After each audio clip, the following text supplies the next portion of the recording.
What up, what up? Let's wait for a few people to get in here before we start the festivities.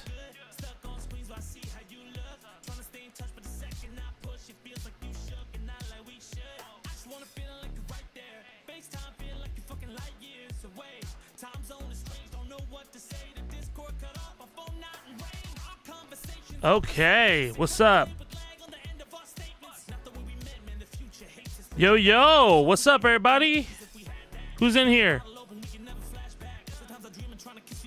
Oh, we got 21 people in here? Let's see. My connection is excellent, but for some reason it's not giving me like actual like rates and stuff like that. It's very weird. Can you guys see? Can you guys hear?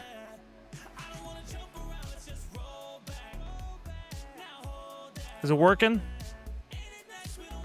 God damn.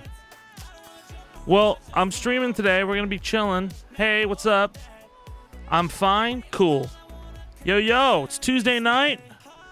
I've been wanting to do more streams in general with everybody and just talk my ass off and chat about like everything going on, just because I can't do like a giant fucking like Zed talks every time something crazy happens. I don't just like, I'll be very honest with you, sometimes it's not just me talking, guys. I'm like doing the whole fucking writing it out and all that kind of stuff. So like, you know, me doing that is tough, and you know, streaming is nice. Zed, you need a stream starting soon with a friend hyping you up on the loop. Yeah, I have a starting soon thing that Maddie made, but I don't use it as much as I should, because I'm fucking annoying. Okay, we got a lot to talk about today, man. There's some stuff that I wanted to bring up. I didn't want to do a whole set talks about it. 52 people in here. FYI, no monetization is on this stream. So it's completely, you can do whatever you want. If you like what you're seeing, though, super chats super help. So if you like me doing these, if you throw me super chats, that definitely helps in general with me doing this more often. So yeah, let's get to it. All right, let's go. If I suck, don't hate me. All right, well, this is my stream metrics, as you can see. Going great. All right. We got a lot to talk about here. So let's start with this, right? Eileen Higgins apparently wins the Miami mayoral runoff, breaking a 30-year... I just clicked on the same article. I don't know why. Breaking a 30-year Democratic drought. Former Miami-Dade County Commissioner Eileen Higgins won Miami's mayoral runoff election, marking the first time in more than 30 years that the city has elected a Democrat as mayor. Higgins secured 59% of the vote versus the former Miami manager Emilio Gonzalez's nearly 41%. Okay, so like, I did the math on this a little bit. Let me go to Twitter if I can find it. But there's an actual like, because if you look, there's not like 3 or 4 elections that we've had where there's been Democratic overperformance, right? So I think it's here. What is it? Eileen, Miami mayor. Yeah, Eileen Higgins won. Miami mayor's race is Tuesday, and you just lost. So FYI. But I'm trying to find this graphic that I found earlier. That was, yeah, this one. Okay, so these are the Democratic overperformances over the last year, right? And so you can see it right here. 2024, Harris +1 for Miami mayor. She won by 8. Eileen won by 18 points, which is fucking crazy. Okay, so at this point down the line, when we're looking at like performance in special elections, this is fucking insane. Like, this is like fucking insane. Like, this was years ago +8. It's 13, right? Like, that special election in Georgia flipping that crazily is nuts, right? I think like, there was another race that we had for Tennessee. Tennessee was also a 13-point swing, right? So 2 13-point swings, okay?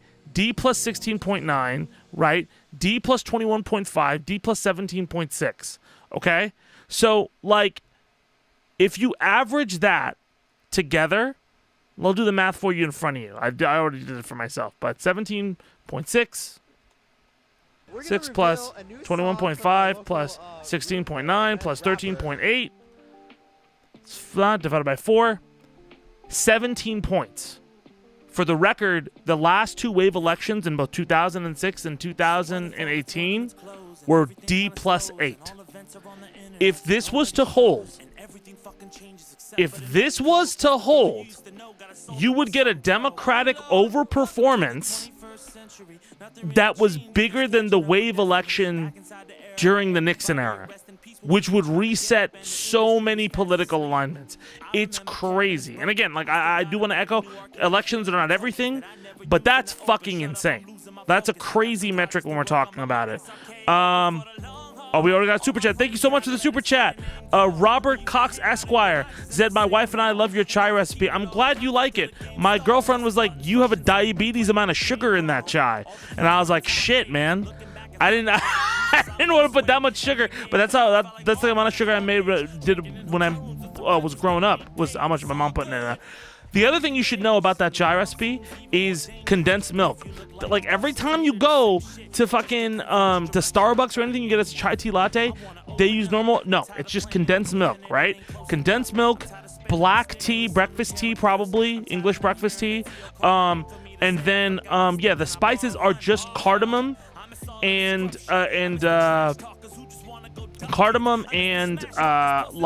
saffron, right? People will put cloves in there. I don't like cloves all that much, but cardamom is going to give you that little like spice that you need. They'd be like, oh, this is a little like, has the slightest amount of kick in it.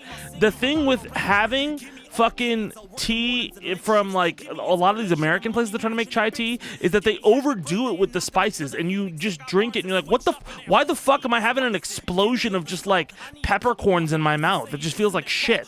So yeah. Just like make chai. It's just supposed to be easy. It's supposed to be fun. It's not supposed to be like I'm gonna fucking die every time I drink it. We got 89 people in here. What's up, y'all? Thanks for coming through. Cloves are gross. So is anise. Anise I feel weird about, right? Anise I feel weird about. And also with saffron, saffron's expensive. So you don't have to, unless you're Indian, then your family has too much saffron. Indian people will skip rent and buy saffron. That's how much we love that shit. All right. Hear me singing in the background of my FGC stuff. But like I can't stress enough with like Eileen Higgins, right? Like what she's done here. And like just what all of this is kind of pointing to.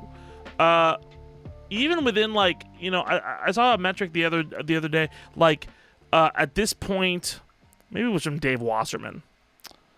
I follow this guy a lot. He's a smart. Yeah, here you go. Amy Walter, really smart from the Cook Political Report. Our managing editor Carrie Dan took a deep dive in the latest Harvard Youth poll. At this point in 2017, Dem GOP youth voters equally committed to vote in the midterm. Now, Dems have a 13-point enthusiasm advantage, and I think you're seeing that play out over a lot of different things. And I think, like, look, like, and I mean, like, again, you know, this is one of those moments where, like, remember what I said, like, after the 2024 election, I was like, if you want to have, like, a third party, you should start in, like, January, right? You could still run as an independent, but, like, that January 2025 to now, right, if you would have built up, like, independent, like, runs at different things, then yeah, like at this point you can feasibly say, like, because then the metrics would show up that Democrats have a lower enthusiasm but GOP's losing enthusiasm. People are like, oh, is there a third party emerging, right? And then you'd have the momentum going into the next year. Why the fuck is fucking some other shit's playing, but you have the enthusiasm gap going into the next year.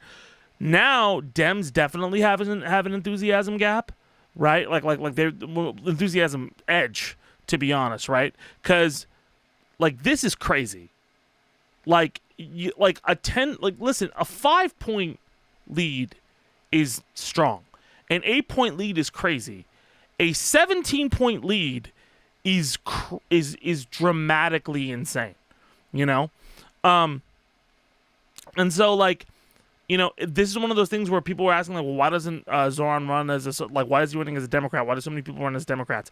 Because you have the infrastructural advantage of if you win the party primaries, they have to back you. And the reason parties have primaries and they try to make their guys win is because they want to be able to have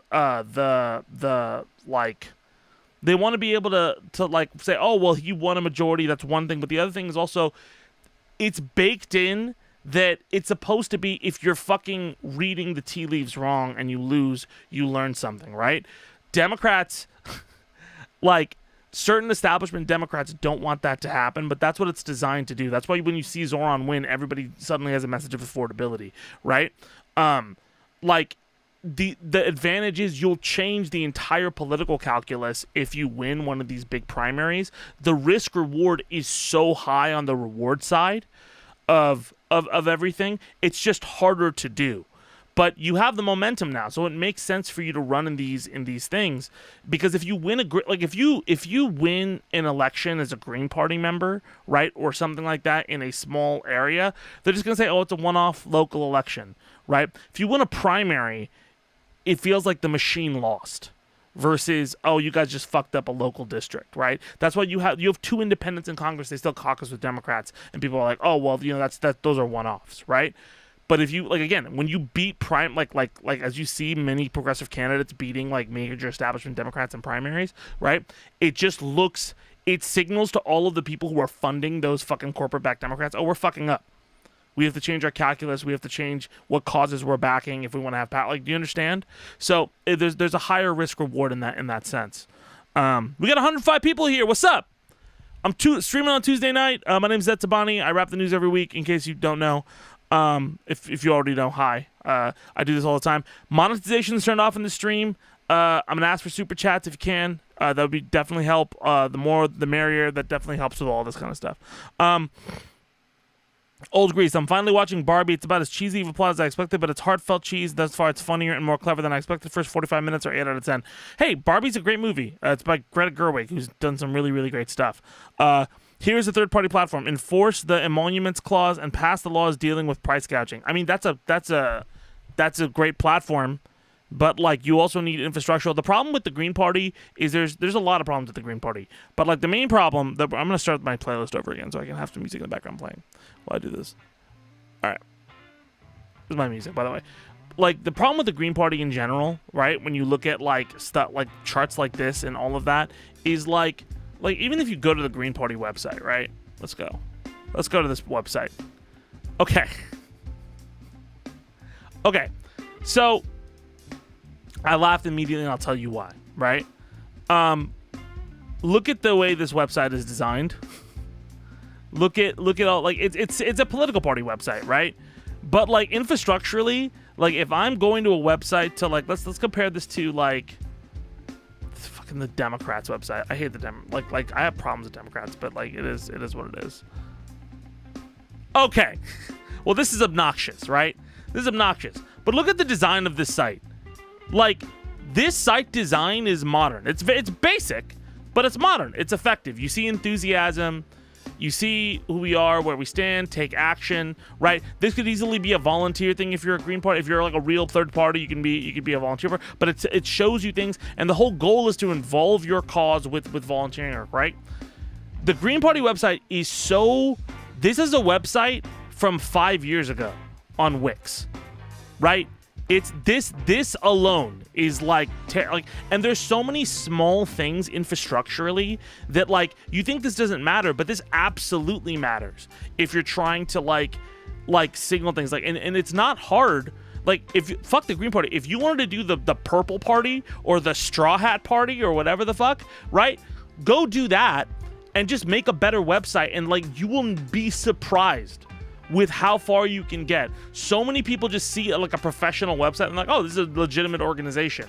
Like, you know, that's like a big thing for Wikipedia too. Like they'll give you a lot of people will get Wikipedia fucking verified off of having just a really nice website. That shit happens all the fucking time. Yeah. Jill Stein's, I fucking hate Jill Stein. Yeah. As a graphic designer, it's very bad as a graphic designer, you know? And it's like, it's not even like, again, like when I shit on the Green Party, it's not even because like I think we shouldn't have a third party. Like I think eventually we will have a party. We'll have parties that replace Democrats and Republicans. That's just going to happen, right? They're not Like they're gonna fuck up, and we're gonna have other parties come in and do that, or we'll have a parliamentary system. It's just gonna fucking happen, you know. But like infrastructurally, right now, the way things are, like you don't have a third wave or movement organizing effectively to do that, right? Like you need to be able to organize effectively to create that. Eventually, you will have that, and it'll change a lot of shit around here. We do need a third party that actually gets a chance. It's not that they're not getting a chance. Like if remember the People's Party, the people were trying to do, the reason everybody called that a grift was because it was just not handled well, right? Like we have so many look at all the special elections the Democrats are winning right now, right? If there was just like a giant if there was a giant like organization, if the People's Party from 2016 to now had like, okay, we're gonna build infrastructure to make sure that when this happens, local elections will take, right? You could win like there's no reason Mamdani or KOSA or any of those people couldn't run if they had that lead up. It's all about pre-production with these kind of things, right? So you have to pre-produce the infrastructure in order to win shit, and they just didn't do it. You know, again, it's not because we need we need a third choice, but there's nobody, there's no organized follow through on that, and it's not because it isn't wanted. It's because the people who control the space are either really disorganized or they're out for themselves. Like Jill is out for herself. The guy who was running with her, I know that FD Signifier likes him a lot. I really don't like him. He was out for himself. I feel he's very fucking controversial. He has a lot of problems. Yeah, just a lot of things. I like FD though. He's a really nice guy. There are reasons the Scottish Greens are popular in Scotland, mostly because they don't have Jill Stein, but they also have a banger of a platform and a website. Yeah. Optics matter, unfortunately, in politics. Politics is like 90% optics when it comes to this kind of shit, you know. But look, it's crazy that she won in Miami. I think that if Florida comes into play, if that keep in mind, like everybody was expecting, okay, we'll probably have a house wave, right? If it's 13 to 17 points, I don't think it's gonna be 17. That's way too optimistic. But if it's like a 13-point swing, right? Or even like 11 to 13-point swing, Senate seats come into play. Like you could feasibly flip a few Senate seats and like contest the Senate, you know? Like if we go back to the 2006 elections, right? Let's go there. Let's take a trip back in time. Okay. This is crazy. All right. So Democrats gained 5 seats. That's fucking insane. In Bush era America with voter ID. Shit, man. And in the House they gained 31 seats, and the wave was 8. Was a +8 wave, right? And these were like, and look at the seats that they flipped, right? They flipped Ohio, they flipped, well, let me see what because I can't identify. I'm not that good at identifying states. I'm a fraud in that regard. I'm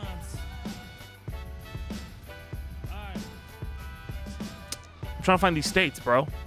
What are we doing? Okay, I don't need to look at like international right now, guys. All right. But listen, they flipped Missouri. Bro, they flipped Missouri. They flipped Ohio. They flipped North Carolina. Or is that Virginia? That's Virginia? That's Pennsylvania. They flipped Pennsylvania, right? And they flipped Montana. So they flipped quite a few states, right? And did a good job at it too. 13 is a landslide. Hell, 10 is a landslide. 10 is an insane landslide. This is Ohio. Yes, it is Ohio. I'm bad at guessing what the states are. Clearly, you know. But that's an important distinction to make. You just noticed who rapping in the background. Yeah, I released this in 2016. Fucking at the beginning of the year when I had lost like a shit ton of weight. You know. But that's what's gonna happen, man. Connecticut for Lieberman. Oh yeah, Connecticut for Lieberman got one. Joseph fucking Lieberman, who left because he was way too fucking conservative. But those flips matter, dude. And like 13 is crazy. Like let's go to 2018, man. Oh, and then in 2008, that's the other one. Like in 2008, the seats they got another 35. It was another Democratic. Yeah, that was a 10-point Democratic popular vote margin, right? So, like, that's important. The other thing I think, I'm gonna go to 2018, show people.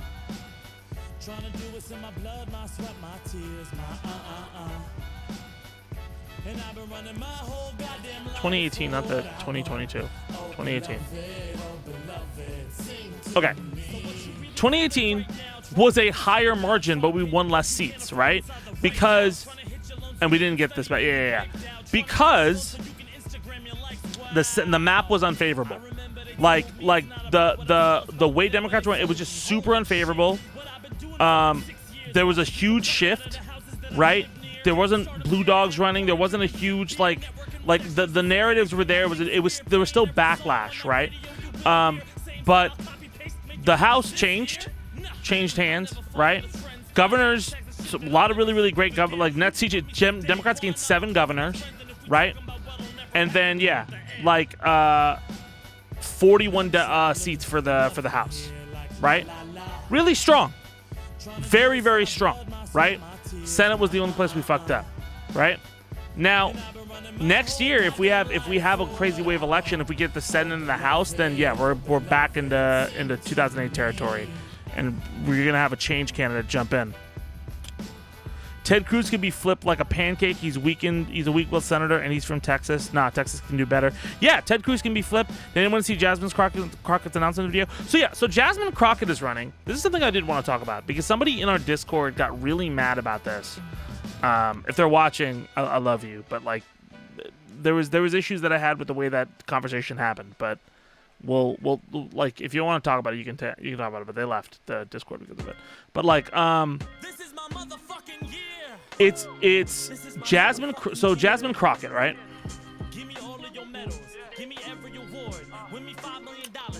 So she's running for U.S. Senate, right?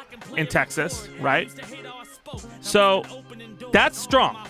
I think that she has a lot of corporate backing from Democrats. Establishment Democrats will back her. She is very good at press, right? She works really well. That being said, she's very establishment. So like, she has like a style of speaking, and she is younger, and she will probably she'll probably change some things, but I don't know if that, like, Ryan Grimm was the one who called this out. The NRSC robocalled high-propensity Dems, urged them to call Jasmine Crockett, urging her to run for Senate, and then connected the call to the office. The GOP also ran and pushed polls suggesting she'd win. Crockett then believed the asterisk firm's hype and launched her bid. What the hell? Inside the NRSC's AstroTurf recruitment process to put Jasmine Crockett under the Senate. What is this? Notice?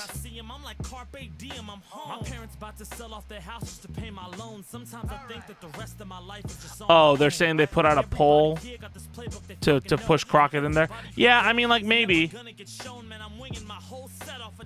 Just a month ago, there was a grave concern among Republicans about the Senate race, where incumbent Senator John Cornyn is running for re-election. Democrats were running 2 formidable candidates. Cornyn was caught in the middle of a bruising 3-way primary. The Republicans were concerned would weaken the eventual nominee. Oh, she's running for Cornyn's seat. The National Republican Senatorial Committee put out a poll in July with Crockett's name included, which showed her, well, no, Cornyn retired, didn't he? Which showed her as the leading Democrat in a hypothetical matchup. When we saw the results, we were like, okay, we got to disseminate this far and wide. A source familiar with told Notice. The fact that Crockett was included in the poll was no accident.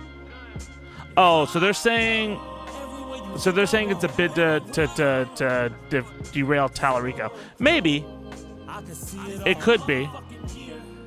I'll be very honest. Like, I think Tallarico's a really strong candidate, there are a lot of issues with Jasmine Crockett, like I just said. She's a corporate Democrat, right? But like, she's good at politics. Not gonna lie, she's good at politics. So is Tallarico, and Tallarico was really smart. He released a really smart ad, I think, in response to this. Yeah, the fact that he's trending today is probably kind of a big deal. Oh man, we're already here. We're already here, bro. I see this. I see the upside down triangles talking, and I'm like, all right, here we go. Here we go. We're in jail. But he released a video saying that he wanted to have that Crockett, like, we're not going to insult Crockett. She's a good person. We're trying to run for Cronin's being primaried by Ken Paxton. If Paxton wins the primary, then there's potential for the flip. But Cornyn ekes it out, then it's not happening. Really? I thought John Cornyn retired. Did he retire? Am I wrong? Am I stupid right now? No. Oh, okay. Am I hiding my glee? I don't know. Listen. Like, I think there's a profound misunderstanding from Republicans about, like, who they want their opponents to be. Because there's two reasons why people are losing to people like Spanberger and Mamdani and everything like that. Number one, the message is crystal clear, right? Like, performative politics doesn't work as well because people are just fucking over that shit.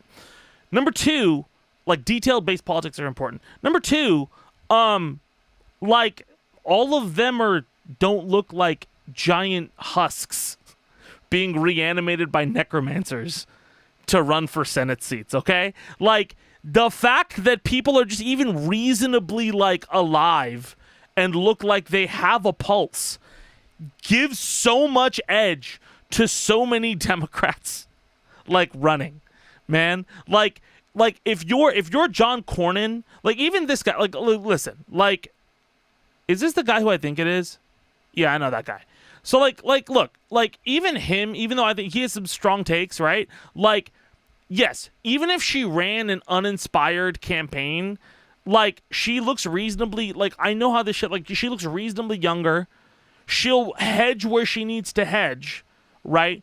And she would probably do well against Cornyn because of, like, the fact that she can make headlines. She has advantages in terms of skill and age that Cornyn doesn't. Now, she can obviously still lose, right? And I do think Tallarico, like, if Tallarico runs a more progressive campaign, I think that'll play way more into what needs to happen. But I don't know, man. Like we're about to get into the primary season where everybody has their, like, $3 take on what the Democrats are doing wrong. Oh, thank God they elected somebody with affordability. Oh, this is fucking up the party. We're about to enter into that phase where it's so much infighting everywhere because people want their candidates to win. And, like, pledging to not vote and all that kind of shit happening. Crockett spits fire, though. Crockett does spit fire. Crockett's an attack dog. So that's what I'm saying is, like even like there you can be somebody with very like, that's why I have so many problems with Hakeem Jeffries. Hakeem Jeffries sucks, but, like, you know, like, because he's a bad politician and is that, like, he's corporate Democrat who's very uninspired, right? Because he's running a playbook from, like, 5 or 6 years ago. Crockett is running the new Democratic playbook, but she's more in line with, like, Jeffries than she is with somebody like Mamdani, you know, or AOC. And even then, like she'll hedge her bets when she needs to, right? And that'll be, like, where things are. And she could probably do well. If Tallarico makes a better play, then that's good too. The only advantage in living in a red state is the GOP mudslinging is comedy gold. There's a lot of stuff going on with the GOP mudslinging and intra-party fighting we can talk about. Zed, Congress is planning to vote on KOSA and other legislation that requires digital ID on Thursday. Can you talk about it if you can? Let's talk about KOSA. Everybody's been asking me about KOSA. I've kept up with a little bit of it. I need to know. Kids Online Safety Act. KOSA. Oh, I know this. Prohibition of research on children. Throw spaghetti at the wall with a messy Kids Online Safety Act package. Okay, like, here's how I know House version ruffles Blumenthal. Okay. All right. Already, like, even looking at this, even looking at the head, this is how I can tell, right? So, when something goes up for, like, a vote, if you look at the headlines, and the headlines do not have a uniformity, like, the Kids Online Safety Act, probably going to pass. The Kids Online Safety Act barrels towards the Senate. The Kids Online Safety Act is going to get a vote. That means there's trouble. Like, it's not with the act itself. Like, these are the first thing that come up when I type in KOSA. Even if I type in Kids Online Safety Act, maybe this will change. We'll see. No, like the first thing is it ruffles Senator Blumenthal parents. Kids throw spaghetti at the wall. Like this alone, like differing versions for protecting kids may stifle online safety laws. Like, it's not like Republicans will do this. It's not that, like, the optics tell me something's gonna go on. But let's read it. Let's figure it out. Let's see. Let's double check and make sure we're not just judging things. Right? I don't stop there. For years, lawmakers grappled with what to do about negative impacts of kids' mental health, social media platforms, but they repeatedly failed to come up with an agreement on how tech companies should be regulated. The House Energy and Commerce Committee. No, Politico. No. I guess we're done reading the article now. What the fuck is it? Like, what is that, dude? I get it. What is this?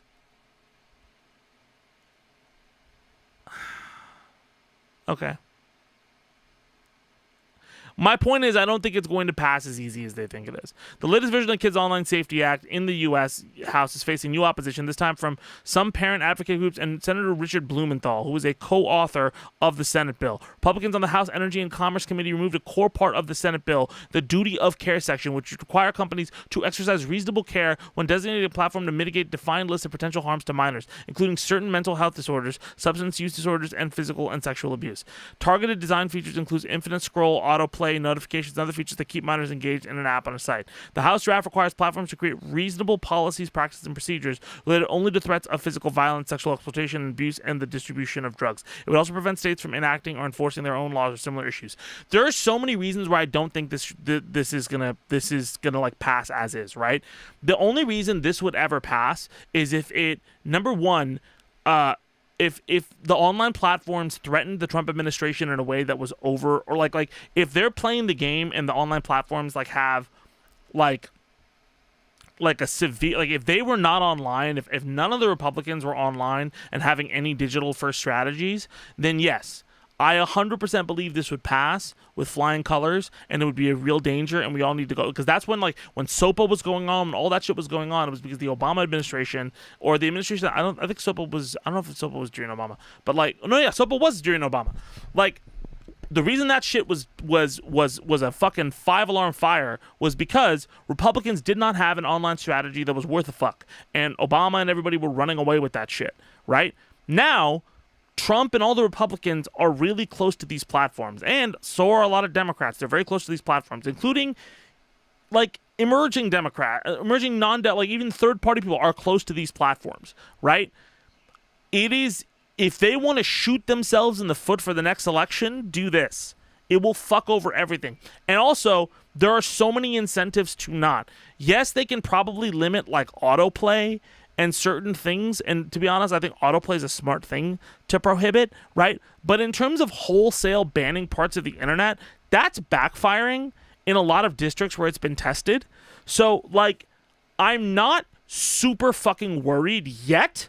This can get bad, but we're not there yet. Does that make sense? Like, this is going to be debated and voted on a week. Even if it passes in a week, I doubt the bill is going to, like, go to the Senate, or it's being voted on in the House, correct? Congress, yeah, it's going to probably be voted on in the House. Like if the, what did you miss about KOSA? I'm saying that I don't think the bill right now, the way it has, right? Like, yeah, KOSA had the digital ID requirement removed, if I recall correctly. Is that true? Is that true? Hold on.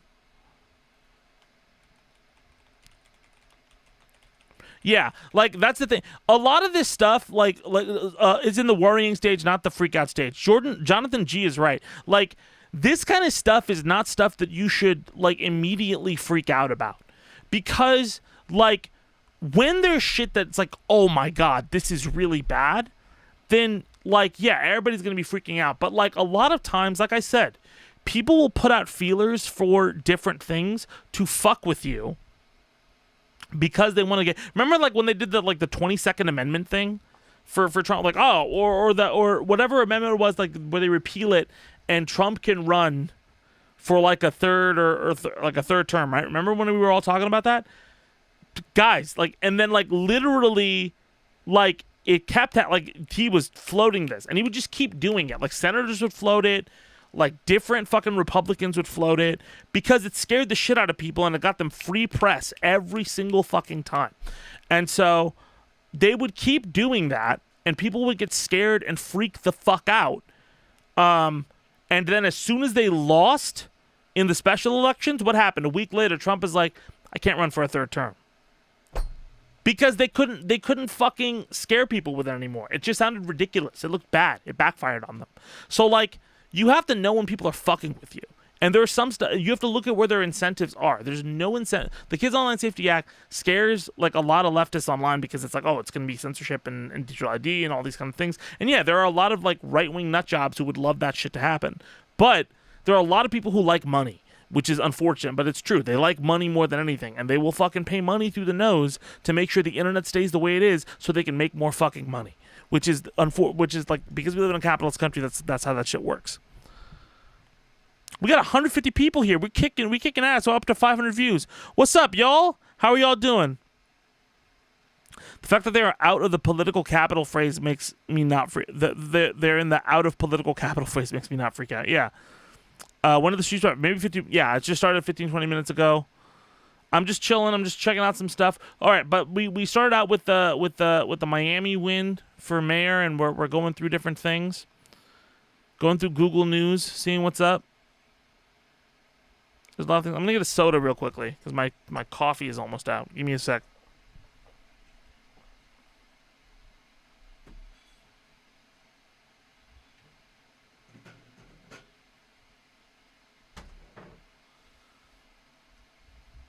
Yeah, I'm fat as shit, dude. Ugh. I want to talk about something else very quickly, too. So, I do want to talk about this, and I don't know if it's going to be a VOD or something like that, but I do want to talk about this. So a couple days ago, and I wrote something about the Sabrina Carpenter stuff that had happened with the tweet, right? Do everybody remember the Sabrina Carpenter tweet?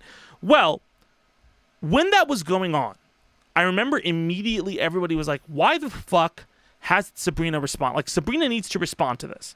She needs to respond to the fact that her song is being used with an ICE thing, right? It's important. She needs to denounce it and everything like that. Here is the fucking problem with that whole thing, right?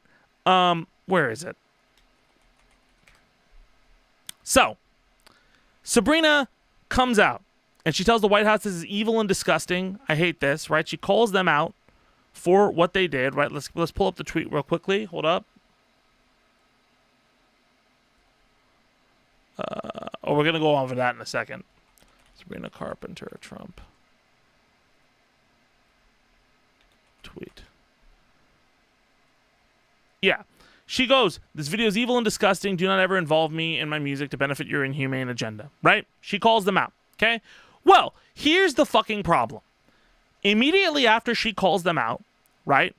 For the next 48 hours, right-wing media has a carte blanche to talk about this story. Okay? So for the next 48 hours, it's on Gutfeld. It's on fucking it's on Laura Ingraham. It's on the Fox and Friends. It's everywhere, right? The White House even responds. They drag their ghoulish ass out and they respond. Right? White House then slams Sabrina Carpenter after using her song in Evil video. They get to release a statement, right? We won't apologize for deporting dangerous criminal, illegal murderers, rapists, and pedophiles from our country. Anyone who would defend these sick monsters must be stupid, or is it slow? This reeks of marketing because It's marketing. This is a marketing ploy.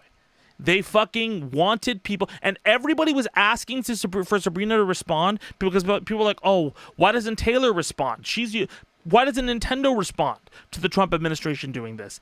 This is why. Because Sabrina responded, she became like this top story for 48 hours, and then the Trump administration released another video with Marcelo Hernandez in an AI-generated video, so that's already gonna like get things. And here's the kicker to all of it, right? Look at this. I'm going to zoom this in so everybody sees this. Sources in the Trump administration have previously told Zateo that officials will at times intentionally use popular music from vocally anti-Trump performing artists in order to trigger a negative response from a famous liberal and provide further amplifications to their pervasive culture war. We do it on purpose, one White House official said. What did I fucking say? What did I say? This is like, people need to sincerely think when they're trying to ask people to vocally respond to stuff. The way this works, people think you just input a thing and then the reaction comes out. There's also a reaction of what your opponent does, right?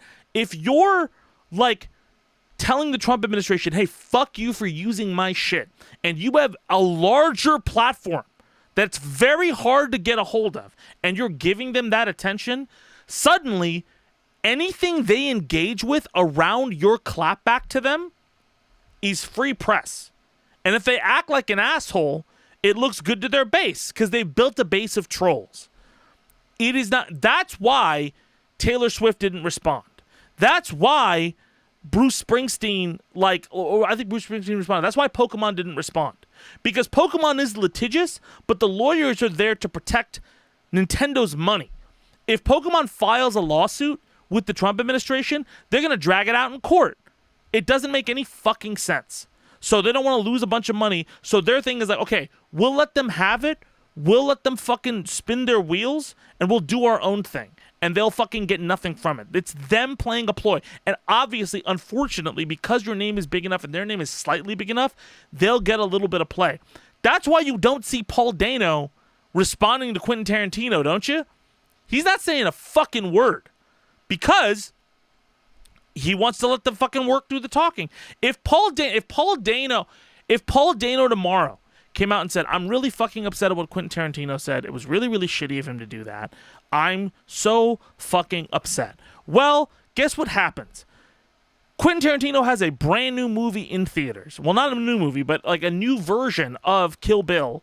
Kind of an old version, but the original version of how Kill Bill should be in theaters. I'll be very honest. I want to go see it. I probably am going to go see it. But the reason he's doing that crazy fucking talk is because he wants people to go fucking watch his movie. Do you know that Kanye would disappear and be rational for years on end, and then as soon as an album was about to come out, he would say the wildest shit on press and then immediately become rational for a year later?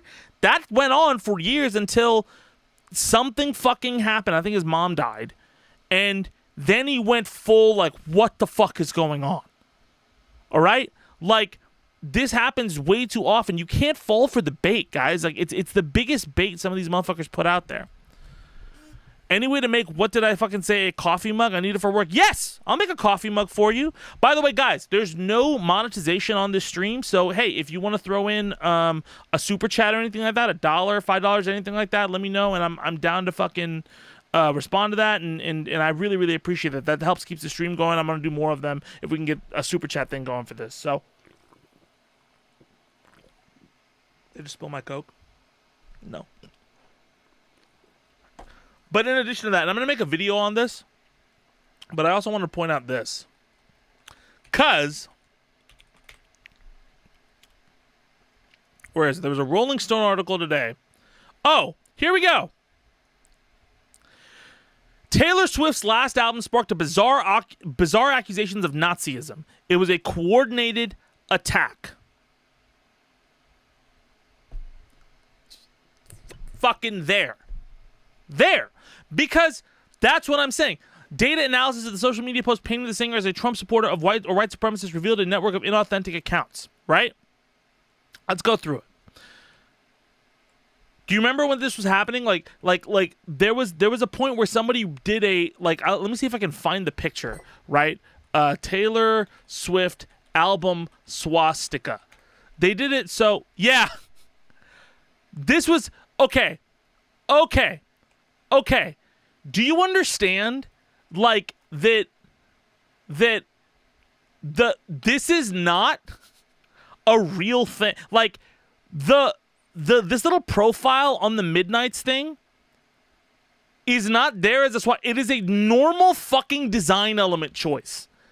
The fact that you could do this is so fucking coincidental. And then the other thing also, by the way, if you tilt this on its side, where its actual fucking thing is, it's the manda from Buddhism. So let's go over that. But the main thing, no one is actively going to, like, that's not an intentional thing. That's an insane thing to think that was fucking intentional.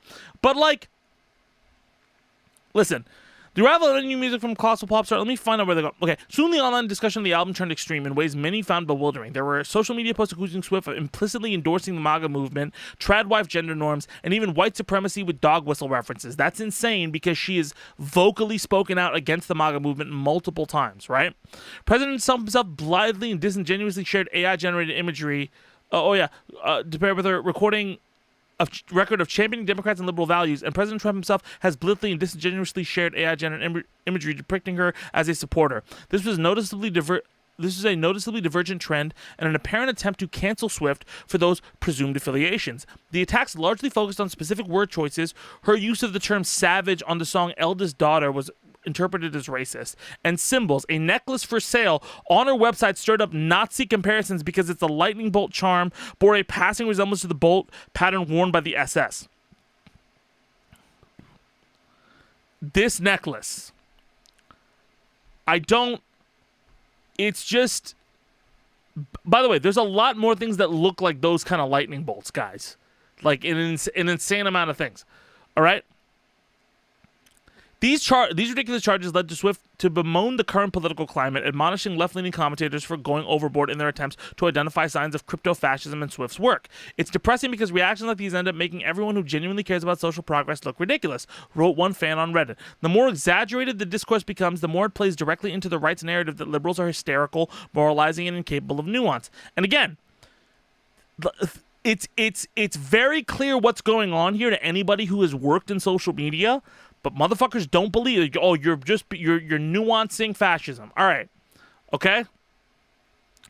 They were pushed. What Swift defenders didn't realize, however, they were pushing back against a false narrative that had been seeded and amplified by a small network of inauthentic social accounts. Worse, they were helping to disseminate those bad faith allegations by earnestly engaging with them. That's according to a new research from Goodia? That's the name of your fucking firm? Goodia? Why is that the name of your firm? Get a better fucking, what the Goodia? Better stand for something. A behavioral intelligence startup that tracks how such reputation damaging claims. A behavioral intelligence startup that tracks how such reputation-damaging claims emerge and go viral on the internet. In a white paper examining more than 24,000 posts and 18,000 accounts across 14 digital platforms between October 4th, the day after The Life of a Showgirl came out, and October 18th, shared first with Rolling Stone, the firm concluded that just 3.77% of accounts drove 28% of the conversation around Swift and the album during that period. That is fucking normal, right? The cluster evidently coordinated accounts pushed the most inflammatory Swift content, including conspiracy theories about her supposed Nazi illusions, calls for her theoretical MAGA ties, and posts that framed her relationship with fiancé Travis Kelce as inherently conservative or trad, with all of this framed as a leftist critique. I fucking called this out. There were so many TikTok creators who bought into this, and I was like, this is not fucking true. It is 100, like, if you're talking about a psyop, that's a fucking psyop, all right?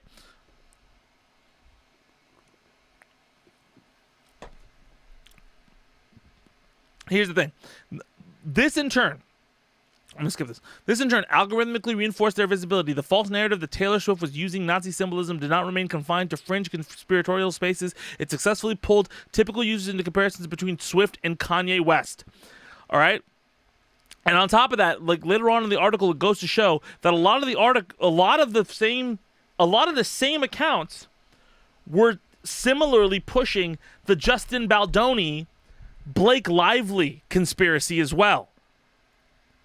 So I'm telling you, a lot of this shit is fucking scary, and you got to be wary about who's pushing stuff. Darth Beck, thank you so much for the super chat of $5. Old Lady Bedtime, thanks for keeping us sane. Good night. Oh, good night. I hope you have a great night. Thank you so much for sticking around. That's just the thing, man. Like, it's a network of inauthentic social accounts is the most accurate description of modern social media I've ever heard. It's true, man. And you know it's true. And that's the thing is I think a big thing about, a lot of us, I think a lot of people believed in their hearts of hearts for the longest time that calling out like fascism and calling out like authoritarianism, like as it was called out, like the more unnuanced you became, like the more you didn't split hairs, right?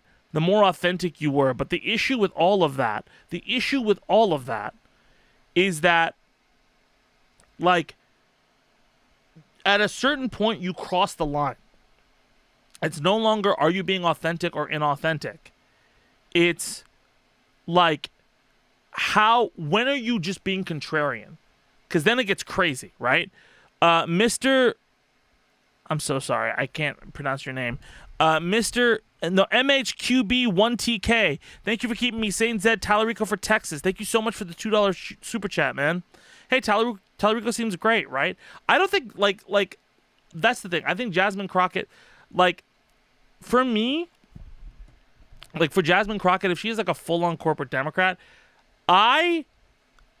corporate Democrats I can deal with if they go, well, like, because if they change their stripes depending on where the public is moving, and we're moving towards a more progressive public, then I'm cool with that. Because all right, you can influence them. They're easy to influence. But then there's like scummy corporate Democrats. Those like people who are very disingenuous, like Jeffries.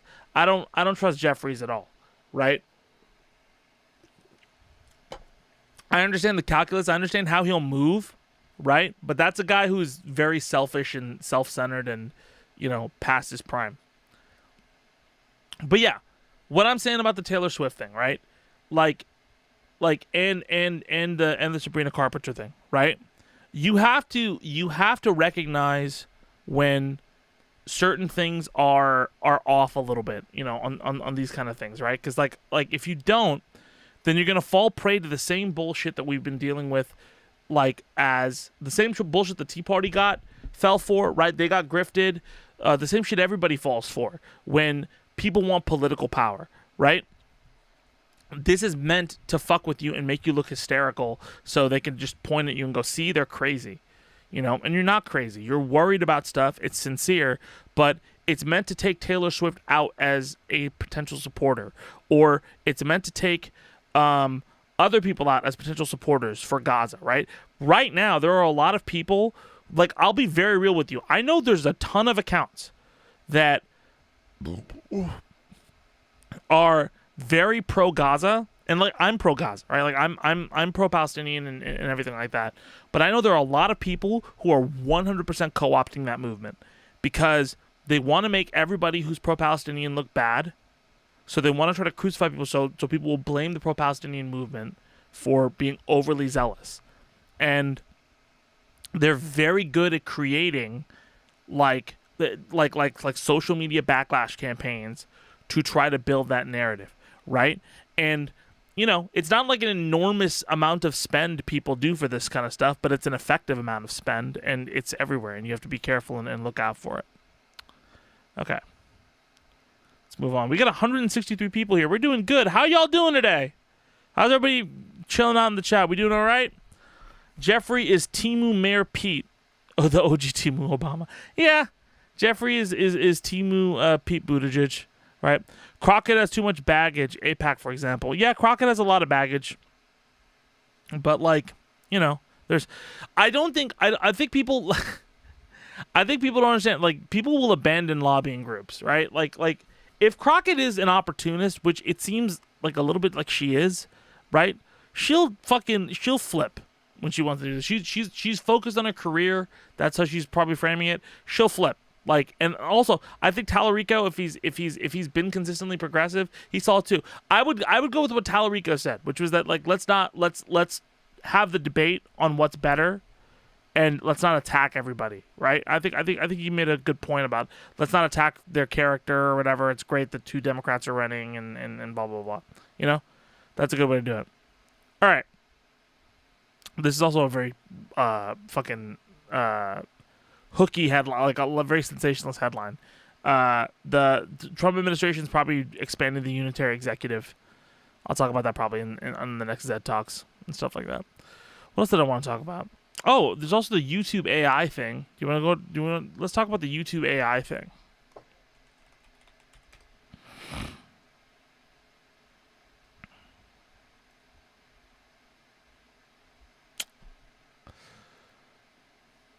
YouTube adds more AI creation tools, new shopping data. YouTube is adding more AI capability to its Create app, while it's also giving channel managers more insight into shopping performance data, those looking to sell items on the app.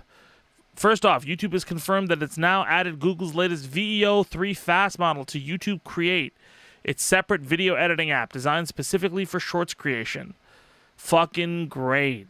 Well, to the Android version, that is. YouTube's Create app, which it launched last year in selected markets, is a free video editing tool which provides access to a range of functions that make it easier to formulate more complex video clips.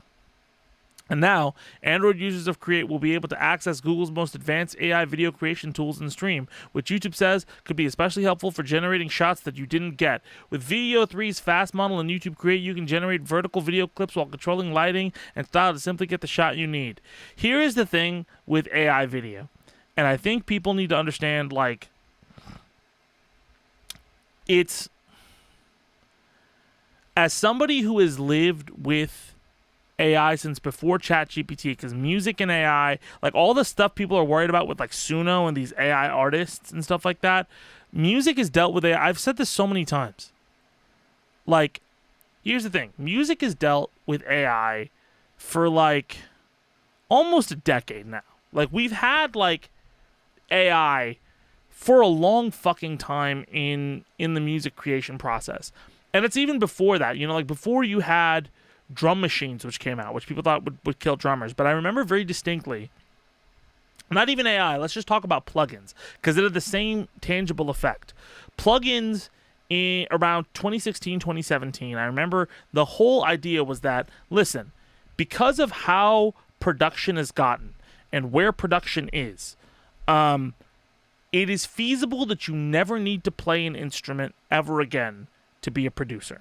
And so most of the production that was happening with plugins and digital, and so, like, because I don't know if you've seen like some of the instruments that you can get into your DAWs for music, but you can get a piano that sounds exactly like a piano. You can get a fucking guitar plugin that sounds like you're playing guitar and you're only typing keys on your keyboard.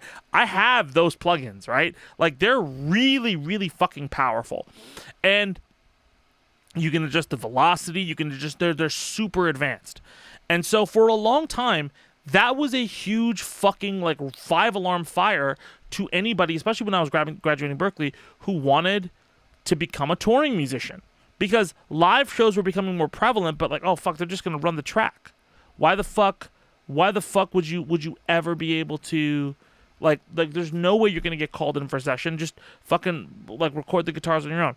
Well, guess what the fuck has happened over the last few years, right?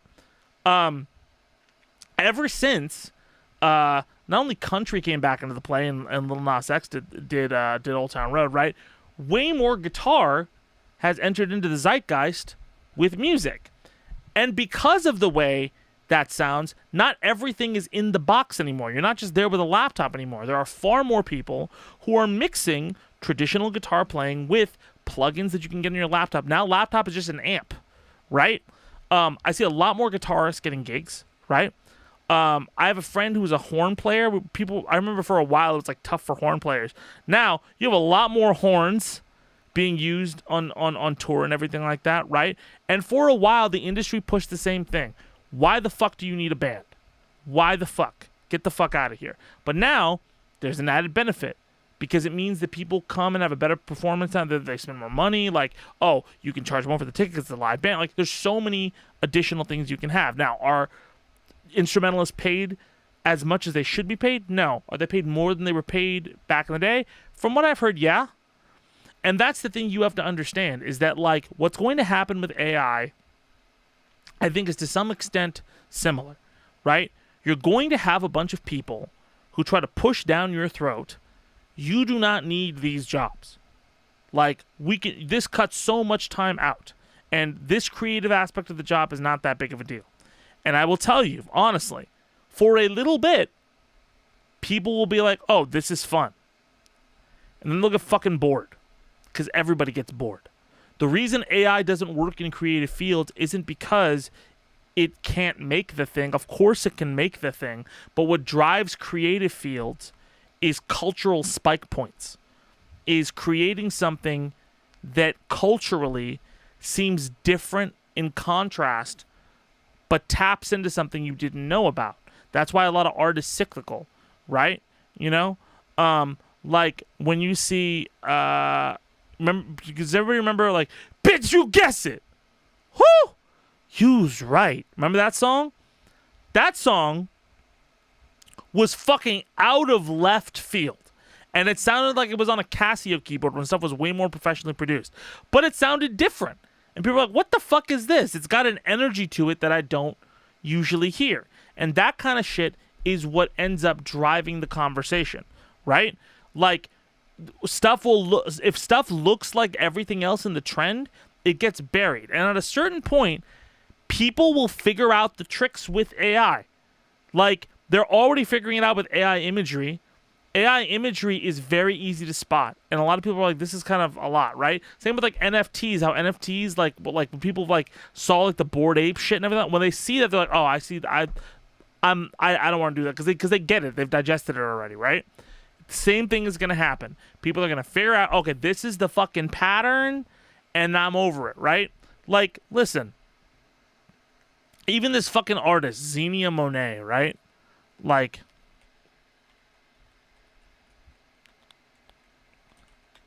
now listen, like, this is just starting. This artist, Xenia Monet, she's an AI artist, right? The AI artists are in a position on several Billboard charts. FYI, if you're looking at Billboard charts to be like the defining thing of your success, Billboard is notoriously, they're a great promotion tool, and they do mean something sometimes, but there's a lot of fuckery that goes on with Billboard, all right? Yeah. And already there's getting a ton of pushback on it, right? But let's look at her YouTube page, right? Let's look at Xenia Monet's YouTube page. Here she is. Okay, Xenia has 204. No, don't play that. Xenia has 204,000 subscribers, right? If you're an emerging artist, that's very low. Like that, right? Like to the degree she is, right? Like, I'm low, right? But, like, to the degree this person is apparently making headlines like they are, 204K is, I mean, you may be able to get on an XXL freshman list, but maybe, right? But she has some hits. But all of these, but look at this, dude. Like, I can tell you 100%, like, this is not going to last for as long as you think it is. Right? It's too similar. It's too easy. Like, the big thing about music is the storyline behind it. I'm not trying to be like an old guy talking about Moneyball. I'm saying, like, the way you sell music is not like it's a background thing. The way you sell music is like, oh shit, you see this thing? People have to be enthusiastic to want to listen to your song. That's why playlisting is so crazy. Is when people hear something like, what the fuck is that? And they want to check it out, right? If you can do that with AI, props to you, but the problem is you're working off of established norms that are making things. And it's just, that's the engine. It's always making things that have already been made. If you can accurately hit the target, then cool. But it's going to be way harder, and it would make more sense and be less frustrating to just do the fucking thing, right? It's like when people say they faked the moon landing, right? Like, if you actually look into people who are talking about when they fake the moon landing, like, oh, they faked the moon landing, they faked the moon landing. It makes more sense that they would go to the moon, because in order to fake the moon landing like people say they did, it would cost so much more fucking money to fake that than it would to just do the thing. And that's what AI musicians don't get. It just costs, it's more cost effective, which is what every corporation loves, right? Okay? And you're going to get better results. And that'll be, it's not apparent now, because the people who are pushing it are like people in logistics. In corporations, there's always like creatives who are like, oh, let's make something, let's do this. And they're constantly running, but they're very disorganized, right? They will not finish projects as much. And then there are logistical people who will make everything happen. They will constantly finish things, but they will leave a little bit to be desired on the creative end of things, right? Logistical people fucking kill it in corporations because they're getting projects done. They're just getting the job done, right? And like, they're not trying to look for perfection. They're getting the job done. And sometimes creative people can thrive, but logistical people are like, oh, well, we just want to reduce the time it takes to make something, right? Well, when they have their way all the time, they fuck up. Like, this is what happens, right? And then eventually, creatives are like, well, we have to fucking fix everything. Yeah, I'm telling you, man, like, this has a short shelf life. It is a bubble. I don't think AI is going to go away. I don't think AI is going to be this, like, thing that completely dies, but it's going to be fun Wikipedia. It's going to be a nice little, like, it's going to be super Wikipedia. You're going to use it to fucking look up history facts and look up, like if you have ADHD, you'll use it to, like, look up how to do normal tasks and how normal people feel and all of that kind of stuff. And it'll use up a lot of water, and then people are going to try to find a way to mitigate that. Also, like we have to deal with more than just AI. Data centers in general, outside of AI, are, like, really tough, right? But we'll figure that out, and, like, it's gonna stabilize, right? NFTs, after they stabilize, didn't really have a fucking purpose, right? It's gonna stabilize, but, like, and then when it does, it's time for you to take the action and be like, hey, you guys fucked us over for creative for so many years. Now you got to fucking, like, pay for our services better. You want to have the songwriting boom that you had before. People aren't buying songs as well. Well, now we have the market because people don't give a fuck about AI anymore. You have to fucking pay me now. That's what always happened with art. They're going to take it for granted. They're going to fuck up, and they're going to find out. It's the same shit every single time. I follow X? Who follows X? It's the same face every thumbnail. Yeah, it's the same face of my thumbnail. Slop Apocalypse. Good name. Gotta head out. It's 1 a.m. Wanted to say hi. Hey, thank you, man, for the $2 super chat. That's very nice of you. The problem, though, is with AI, they will be able to absolutely flood with all the same old stuff we've heard before, making it impossible to find new and exciting artists. No, they won't. No. Like, because that's what always happens. Like artists don't lose because of the flood. They lose because this is what I thought for the longest time. But, like, when I was working with Phil, right, was that, and this is something that I found out very clearly, even with, like, Apple Music, right? You know, it's not because of the flood, right? It's because of the consistency. So, like, let's say you have, look at Zanaya's fucking page, right? Like, I'm just gonna show you this just to illustrate the example right now, okay? Let's go back to Zanaya Monet's fucking page, right? Zanaya Monet. Okay. Look already what we have here. Don't play your fucking song. Look at that. It's 4 thumbnails. Okay? They're all the same. Look at this. It's the same. Okay? Now let's say they generate a bunch of different stuff. The problem is AI, when AI generates a style, they generate the same style over and over and over again. You can tell. You can very easily tell. Like, right now, I already know all of her brand, not even her branding. I know, like, what her image, I know exactly, this is the same prompt, the same thing over and over and over again, right? If I ever see this, I know to scroll away. Because, like, I've now been trained in a way. If you like it, that's great, because as soon as you see it, you're going to click on it. But because it's so low effort, as soon as I see it, I know to scroll away. I know immediately. Let's go to another page. Let's go to another artist's page. Let's go to Eminem's page. Fuck it. No, let's go to Kendrick Lamar's page.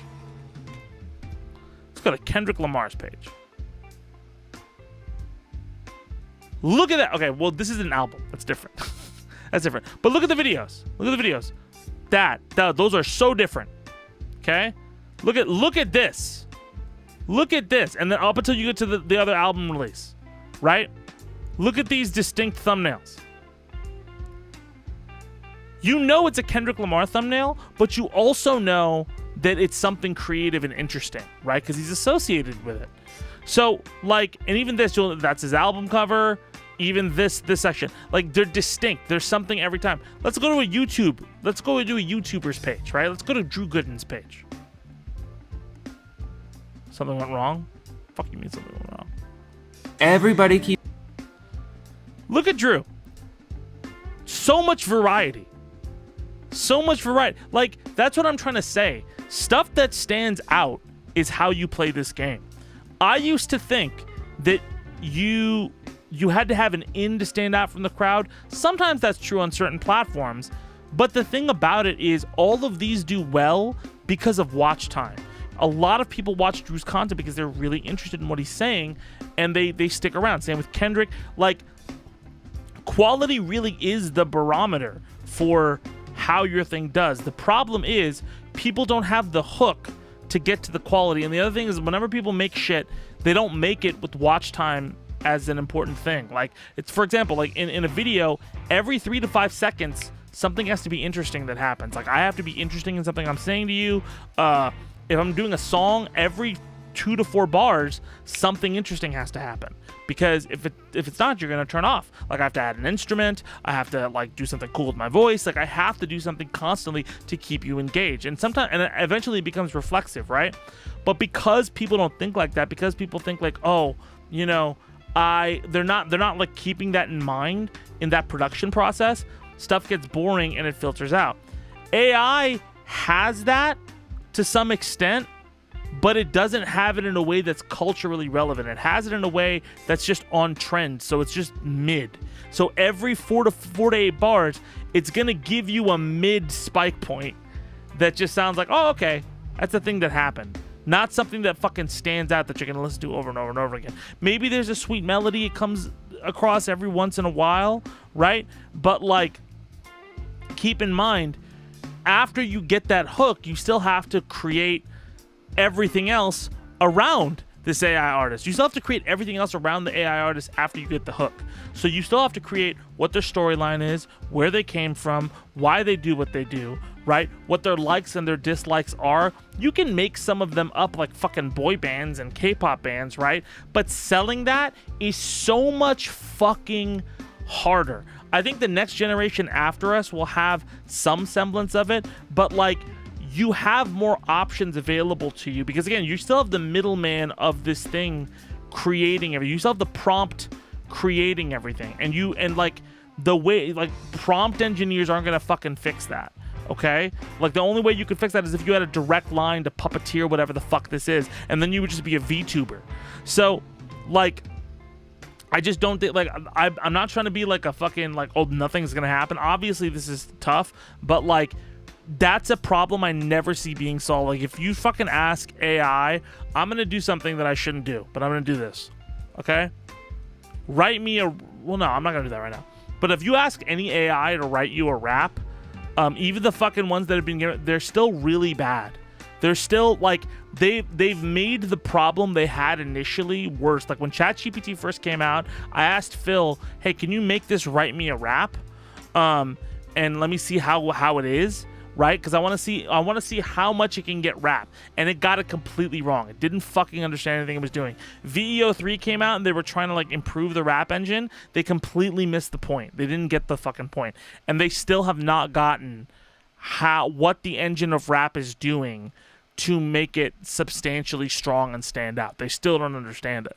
So I like the fact that it's taking so long is a big, like, indicator to me that it's not where it needs to be. It'll get better, but I don't think it's gonna get better anytime soon. Modern Mystic Ancient Mind, Canada, $4. Oh, thank you so much for the thumbs up super chat. Appreciate you. A good mainstream example is COD Black Slop 7. Yep. Call of Duty got fucked up because of that AI thing, right? Like, if you guys don't know,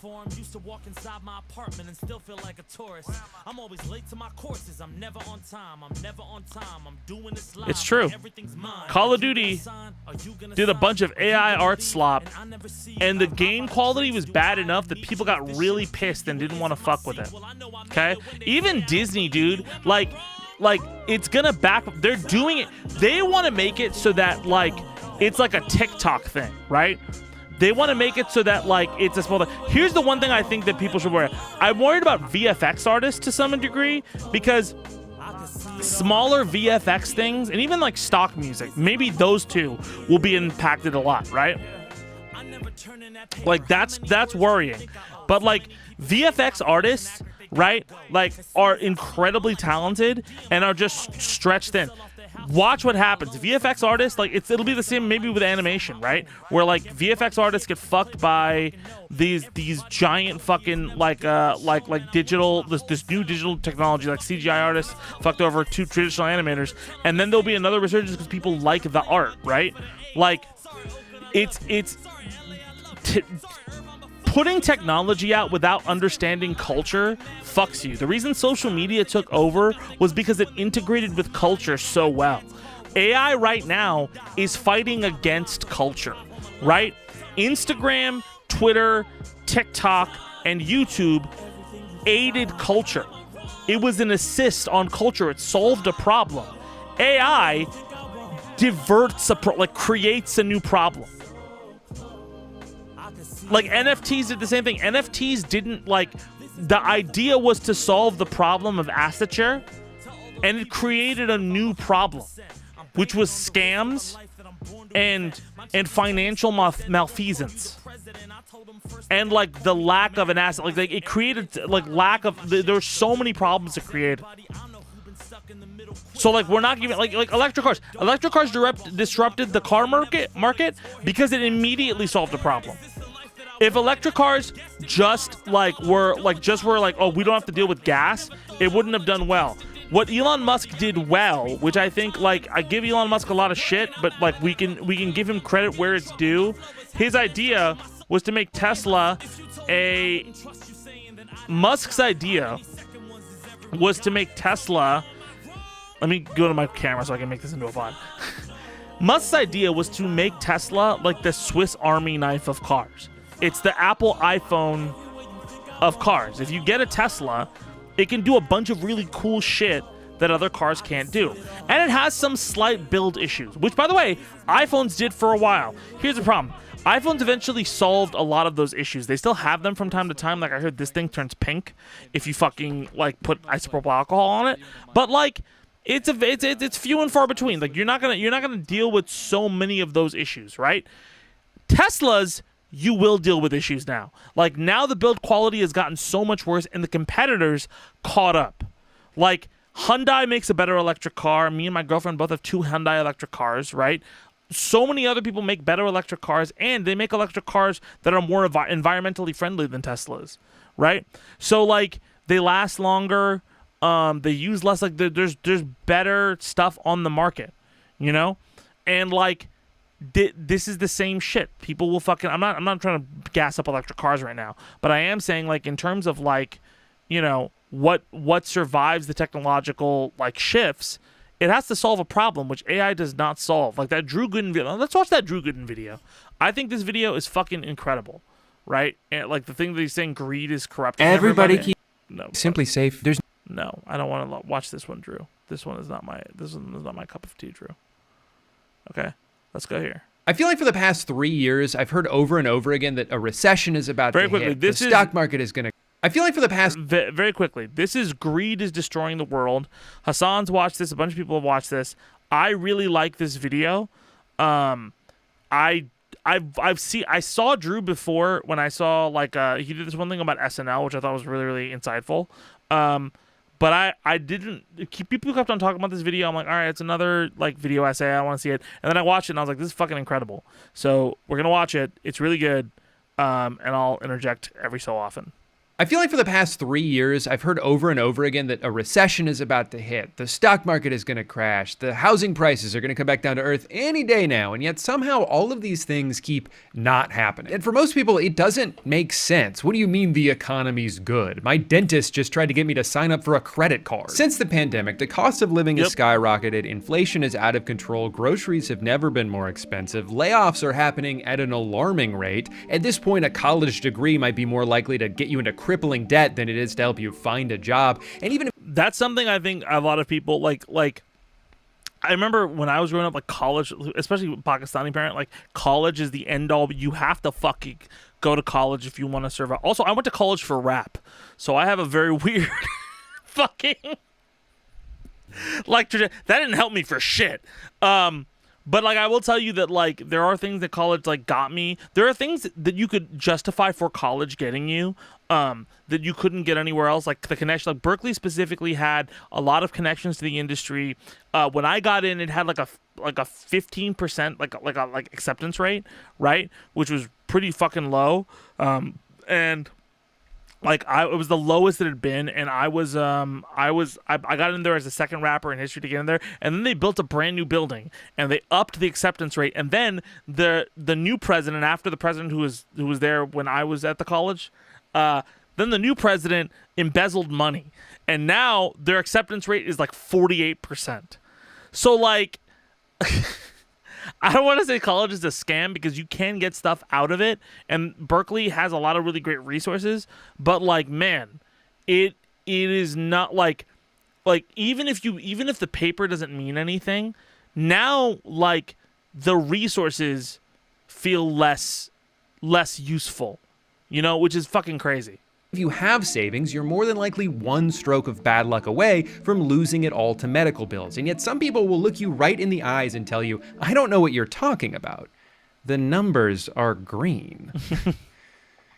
Is this guy stupid? The problem is each of these people are kind of correct in their own way. This is the best the economy has ever been if you already have money. If you bought a house 5 years ago, there's a chance it's already doubled in value. If you invested in the S&P 500 in 2021, you could be up as much as 80%. And that's not like saying... I just want to say one thing.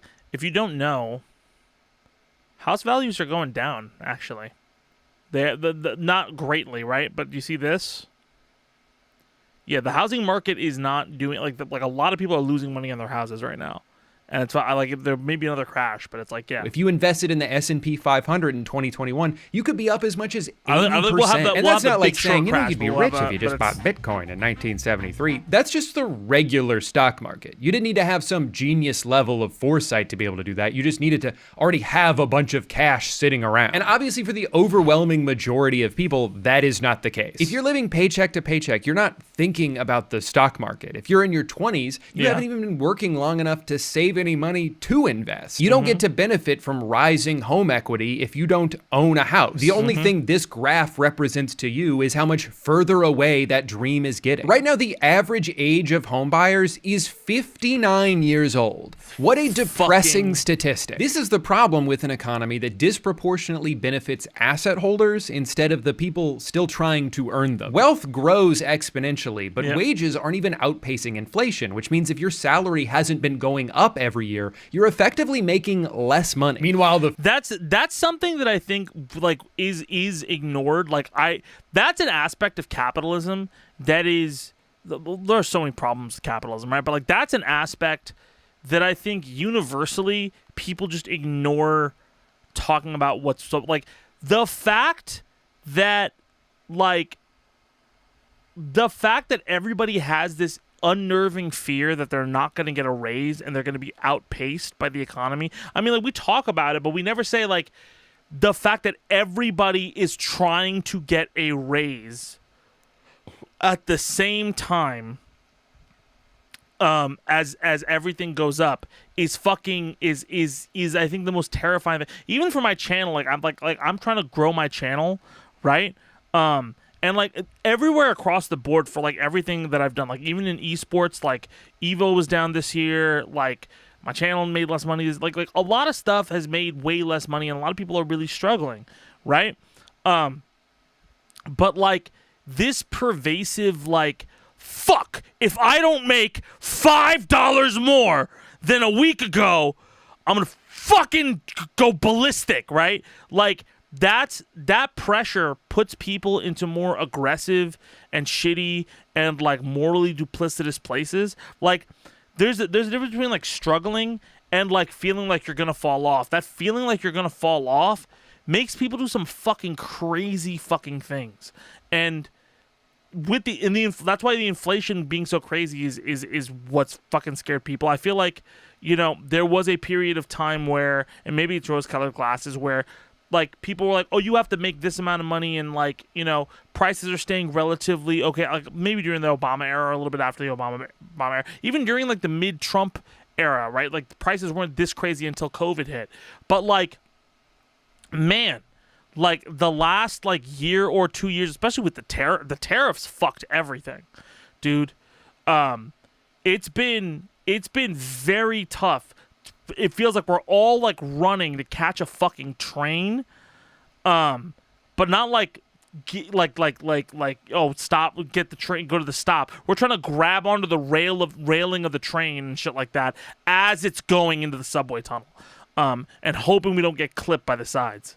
Fastest way to make $1 million is to just already have 10 million. Leave it in an investment account for a year and congratulations, you now have $11 million.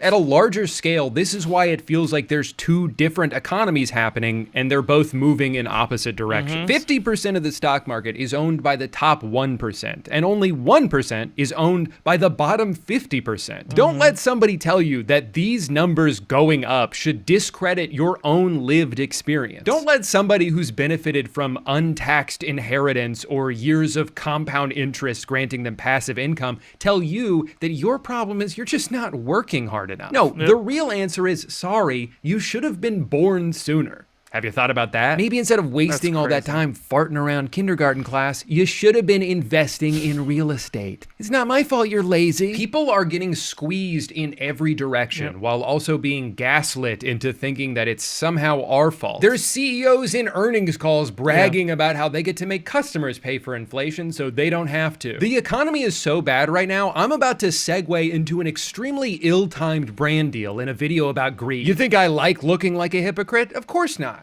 But my avocado toast isn't going to pay for itself.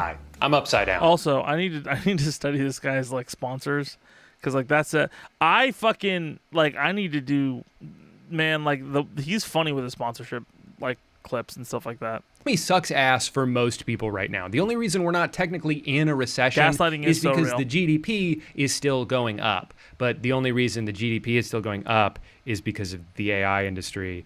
But the only reason that even looks as good as it does is because a handful of companies are just, like, passing money back and forth. But there's no recession. You're hallucinating that. Because the AI industry is now single-handedly propping up the entire global economy, there's really only two paths forward. Worst case scenario, turns out it is all bullshit. The bubble pops in spectacular fashion, trillions of dollars of investments cannot get paid out, and everything goes up in flames. Or best case scenario, a few billionaires get even richer. Wait, is that what we're hoping for? All right, you're gonna. Okay, so here's the thing. I disagree with that point. And I'm gonna tell you why. Here's the thing. I'm not defending AI. I think it'll blow up, and I think that, like, when it blows up, a lot of people who are like, there's gonna be a power shift. So here's what I think would need to happen. Like, I think, like, if you do art, or if you're like working in some way, like, starting something now on the independent side of things while corporations fuck around with this and end up losing a lot of money puts you in a better position. I know it's fucking annoying having to play capitalism, but, like, I think that is what's going to happen. Similar to what happened with musicians, right? Like, oh, you don't need us on tour? Fine. Oh, well, fucking guess what? The box isn't doing it anymore, is it? So now you need a fucking guitarist. You know? Like, that kind of shit. Now you need an MD. Now you need guitar loops. Now guitar loops run the fucking world. Now you have to fucking hire a guitarist to play you a custom guitar loop, because if you use something on Splice, it may not fucking work out for you. Like, that's the kind of thing that's going to happen, because it's like when you take something for granted like that and you try to cut corners, it comes back to bite you, man. And like, I think there will be like, I don't think we're gonna have like I don't think it's gonna be like an overinvestment like the fucking, I don't think it's gonna be like the housing market. I think it's gonna be like NFTs, because everybody invested in NFTs. Not everybody, but like all of the big companies invested in NFTs. Disney did an NFT drop. Ubisoft still is doing NFT drops. All of them invested into this specific ecosystem, and then it fucking bombed.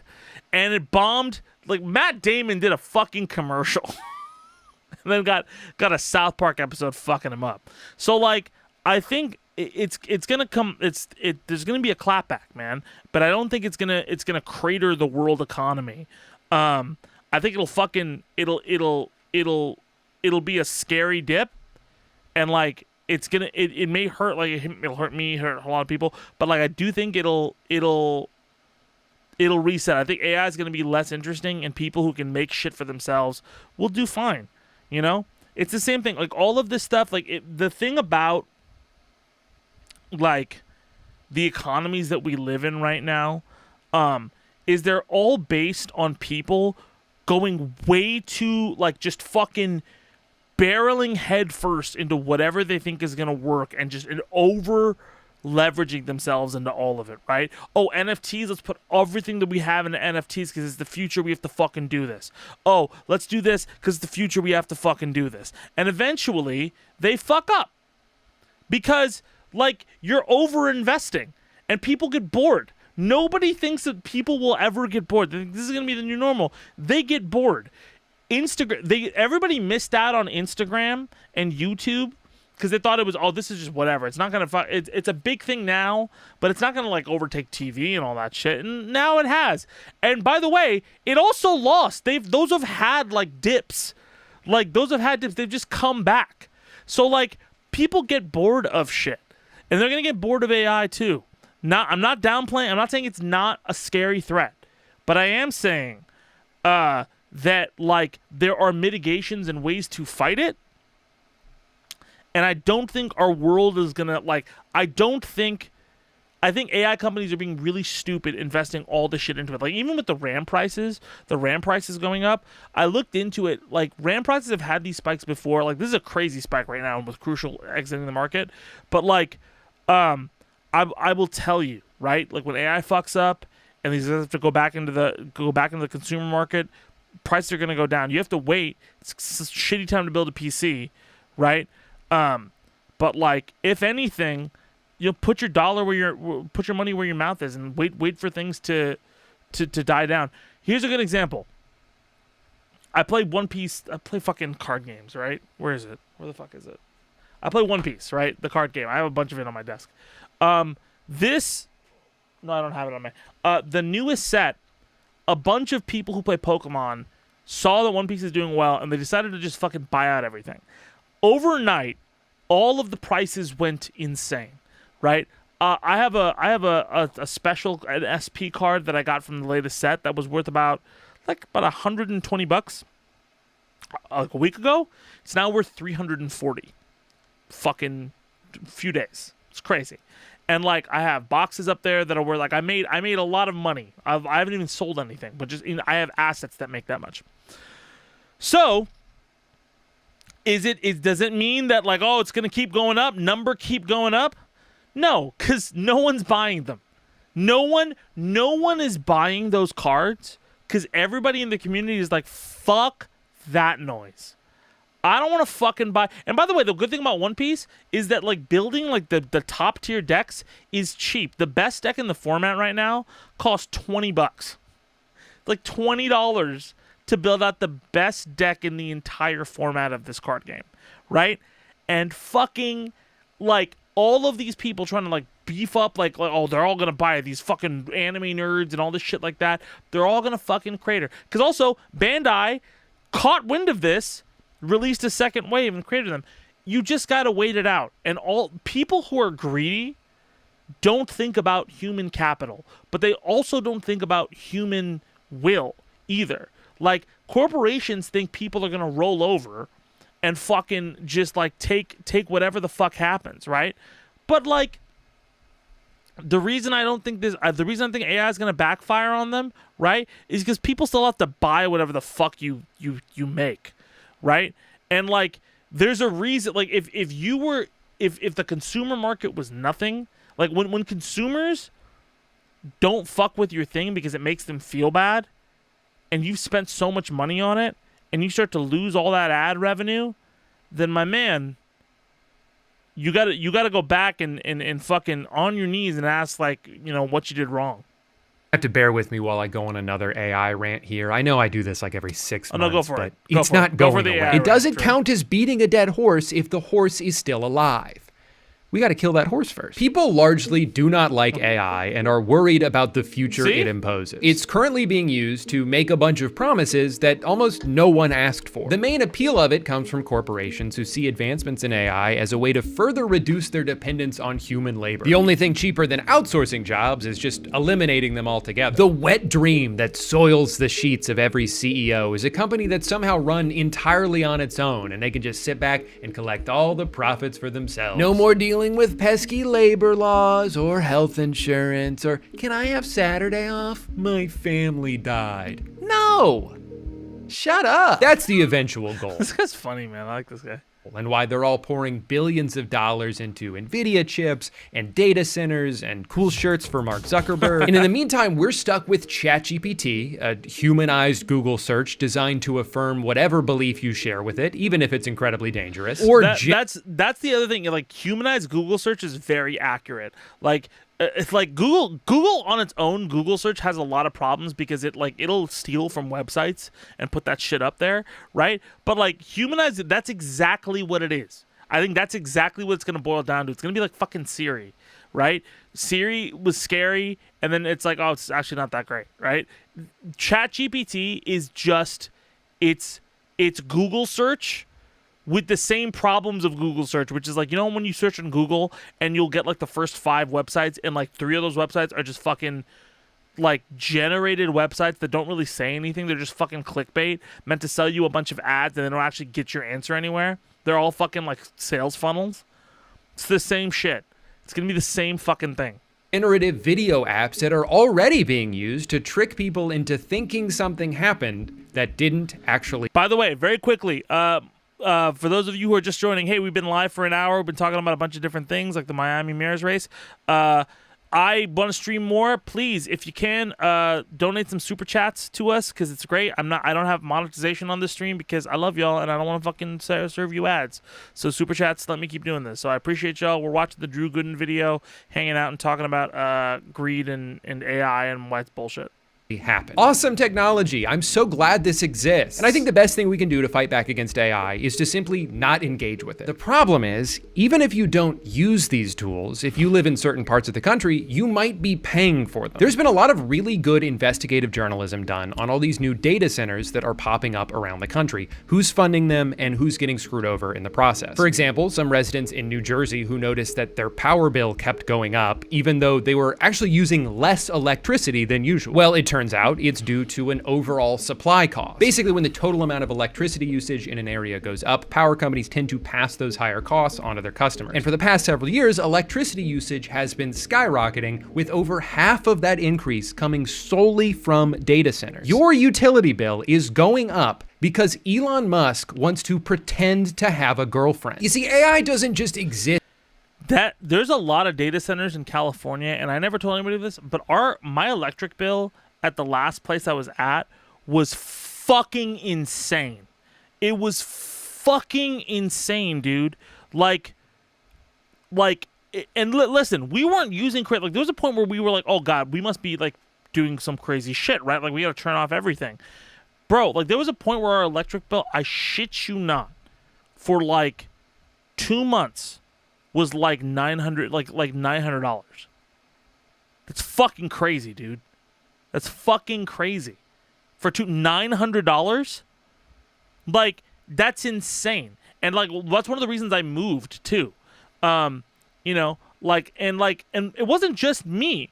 It was other people in our building who had like, what the fuck is going on with the electricity. Like, why the fuck is our bill so high? I'm not kidding you. Like, that was a fucking huge, like, financial, like, fear and burden. I was like, oh my God, our electric bill is so high. Now, it did go lower at times, but it never, bro, there were so many electric bills. It was regularly $500 to $700 every 2 months. That was crazy, right? Now, thankfully, we got our first electric bill for this place, and it's winter in California, right? So you got to run the heater and all that kind of shit. It's way lower, much more in line with California and the fucking weird shit in the valley, right? I'm not gonna tell you what it is because I don't want to fucking tell you, but like it's not $900 every 2 months, and fucking like even $700 every 2 months. It's not that. So, and we got a 3-month bill, which was super, like it was way better. But like that makes me think there's a fucking data center in California, like we were near, that was fucking built, like sucking things up. You know, it's scary. In some theoretical space. It has to be trained on trillions of gigabytes of data, and that data has to be stored in a physical location. To power this, it requires an absurd amount of electricity, which generates an absurd amount of heat, which then requires an absurd amount of water to cool off. Most of these— I hope they kissed you when they delivered that bill. No, they didn't. They didn't. As I went, sadly, with no kiss. Buildings use over 1 million gallons per day, roughly the equivalent of 10,000 people. This would be even more problematic if they were being built in areas where water is extremely scarce. So we should be good as long as we don't build a bunch of them in like the middle of the desert. Whoops. But to be fair, they are extremely efficient about it. They don't just use the water, they also poison it. Every part of this process is wasteful and destructive, and this is only the beginning. AI is still a relatively new phenomenon, so we're only just starting to see the effects of this. But the Department of Energy projects that the percentage of electricity used by data centers could nearly triple in just the next 3 years. And who gets to pay for it? We do. It's hard for me to accurately express how infuriating this is. The giant buildings that power this stupid fucking technology are being subsidized by people who just happen to live near them. Oh, but hold on, because they're technically contributing to the operating costs. So does that mean that they get to share in the eventual profits? No, of course not. They're more like involuntary investors, doing it for free. Or really, worse than free, because a lot of them are being kept awake at night by the deafening hum endlessly emitting from the factory shoved into the backyard of the— There's gotta be a lawsuit for this. Because this is like Aaron Brockovich 3.0. Like, it's so... Did everybody know the story about Aaron Brockovich? Does everybody know about what happened to Aaron Brockovich? Aaron Brockovich found that PG&E, this giant corporation, had used coolant for their turbines called hexavalent chromium, and it ended up seeping into the water supply it happened in California, in Mid-Cal, right? And basically they invited a bunch of people that are like, hey, listen, you know, we have they have to inform them. So like, hey, by the way, we have a thing where we have a thing called hexavalent chromium. It's used to clean the water supply and clean our turbines, and it's good for you. You know, chromium is great for you. It actually helps you a lot. But here's the thing: the chromium they were using wasn't the chromium that is helpful for your body. It's the chromium that gives you cancer. So like, they ended up fucking poisoning these people for years. Like, people who had to have like breast reduction surgery, like double mastectomies, kids who were born fucking like deformed, like 6-year-olds with cancer, people like bleeding, like it was so, like, people with tons of miscarriages. It was crazy, right? So she found that they'd hid this shit up, and she was in Hinckley, and she ended up like with Ed Masry, right, doing a class action lawsuit against these people and getting the largest class action settlement, I think in history at the time, right, to all of these people. And look, like there's differing accounts about Hinckley, but Aaron Brockovich has been one of those like people who's constantly gone after corporations who fucking end up like fucking poisoning people's water, to do bad business with citizens. And like, as she's been pretty consistent, man, because like even with fucking when Biden was in office, and Brockovich is pretty much a Democrat, very left leaning, right? She fucking called out Biden very quickly after he was elected. He was like, oh, he's not doing enough. Yeah, I don't want to rock the boat, but he's not doing enough, right? Which fucking good on her, man. Like, this has got to be an Aaron Brockovich situation, man. They're poisoning the water supply with this stuff. Their homes crazy. That have now surely plummeted in value as a result. But hey, at least they're doing all of this to make a product. The homeowners lost the lawsuit. No, the homeowners won the lawsuit with PG&E. Yeah, the homeowners won. PG&E fucking lost. That's the whole reason there's a movie. If the end of the movie is like, actually, Julia Roberts did nothing, then it's the 90s. They don't want to do that. Hopes to replace 80% of humanity. It's not enough that these people already own everything they could ever want. They could so easily afford to pay for these things without even noticing that that money is gone. But why would they do that when they could simply have poor people pay for it instead? Because nothing will ever be enough for them. You know, when a rich person makes some shady deal to screw over the working class, people will joke that they just need that money to buy their 4th yacht. Yeah, and sure. I don't even think it's that. They could buy 1,000 yachts and still not run out of money. They don't want to spend their wealth. They just want it to get bigger. It's the same obsession with seeing number go up that keeps me addicted to old school RuneScape, except the only life that's ruining is my own. What they have is a disease. They believe, as somebody who's worked in the corporate world, I'll tell you right now, they sincerely believe that it is a sport. They believe in survivalism. They think that the truth of the world is that we are in a, so I'm gonna fucking pull down this, I'll watch the video in a second. The thing about rich people, you have to understand, and I think like a lot of times leftists and people who are on the left like mischaracterize and misunderstand why rich people do what they do. That's not defending them, but it's just different, right? It's not all for me and none for you. It's not oh, I want to see this number go up because I want people to, then I'll be richer. It's not for decadence. It's because they believe survivalism is everything. It is, if you're strong, you live. If you're weak, you die. Them's the breaks. Fuck, it's a rough, fucked up world, right?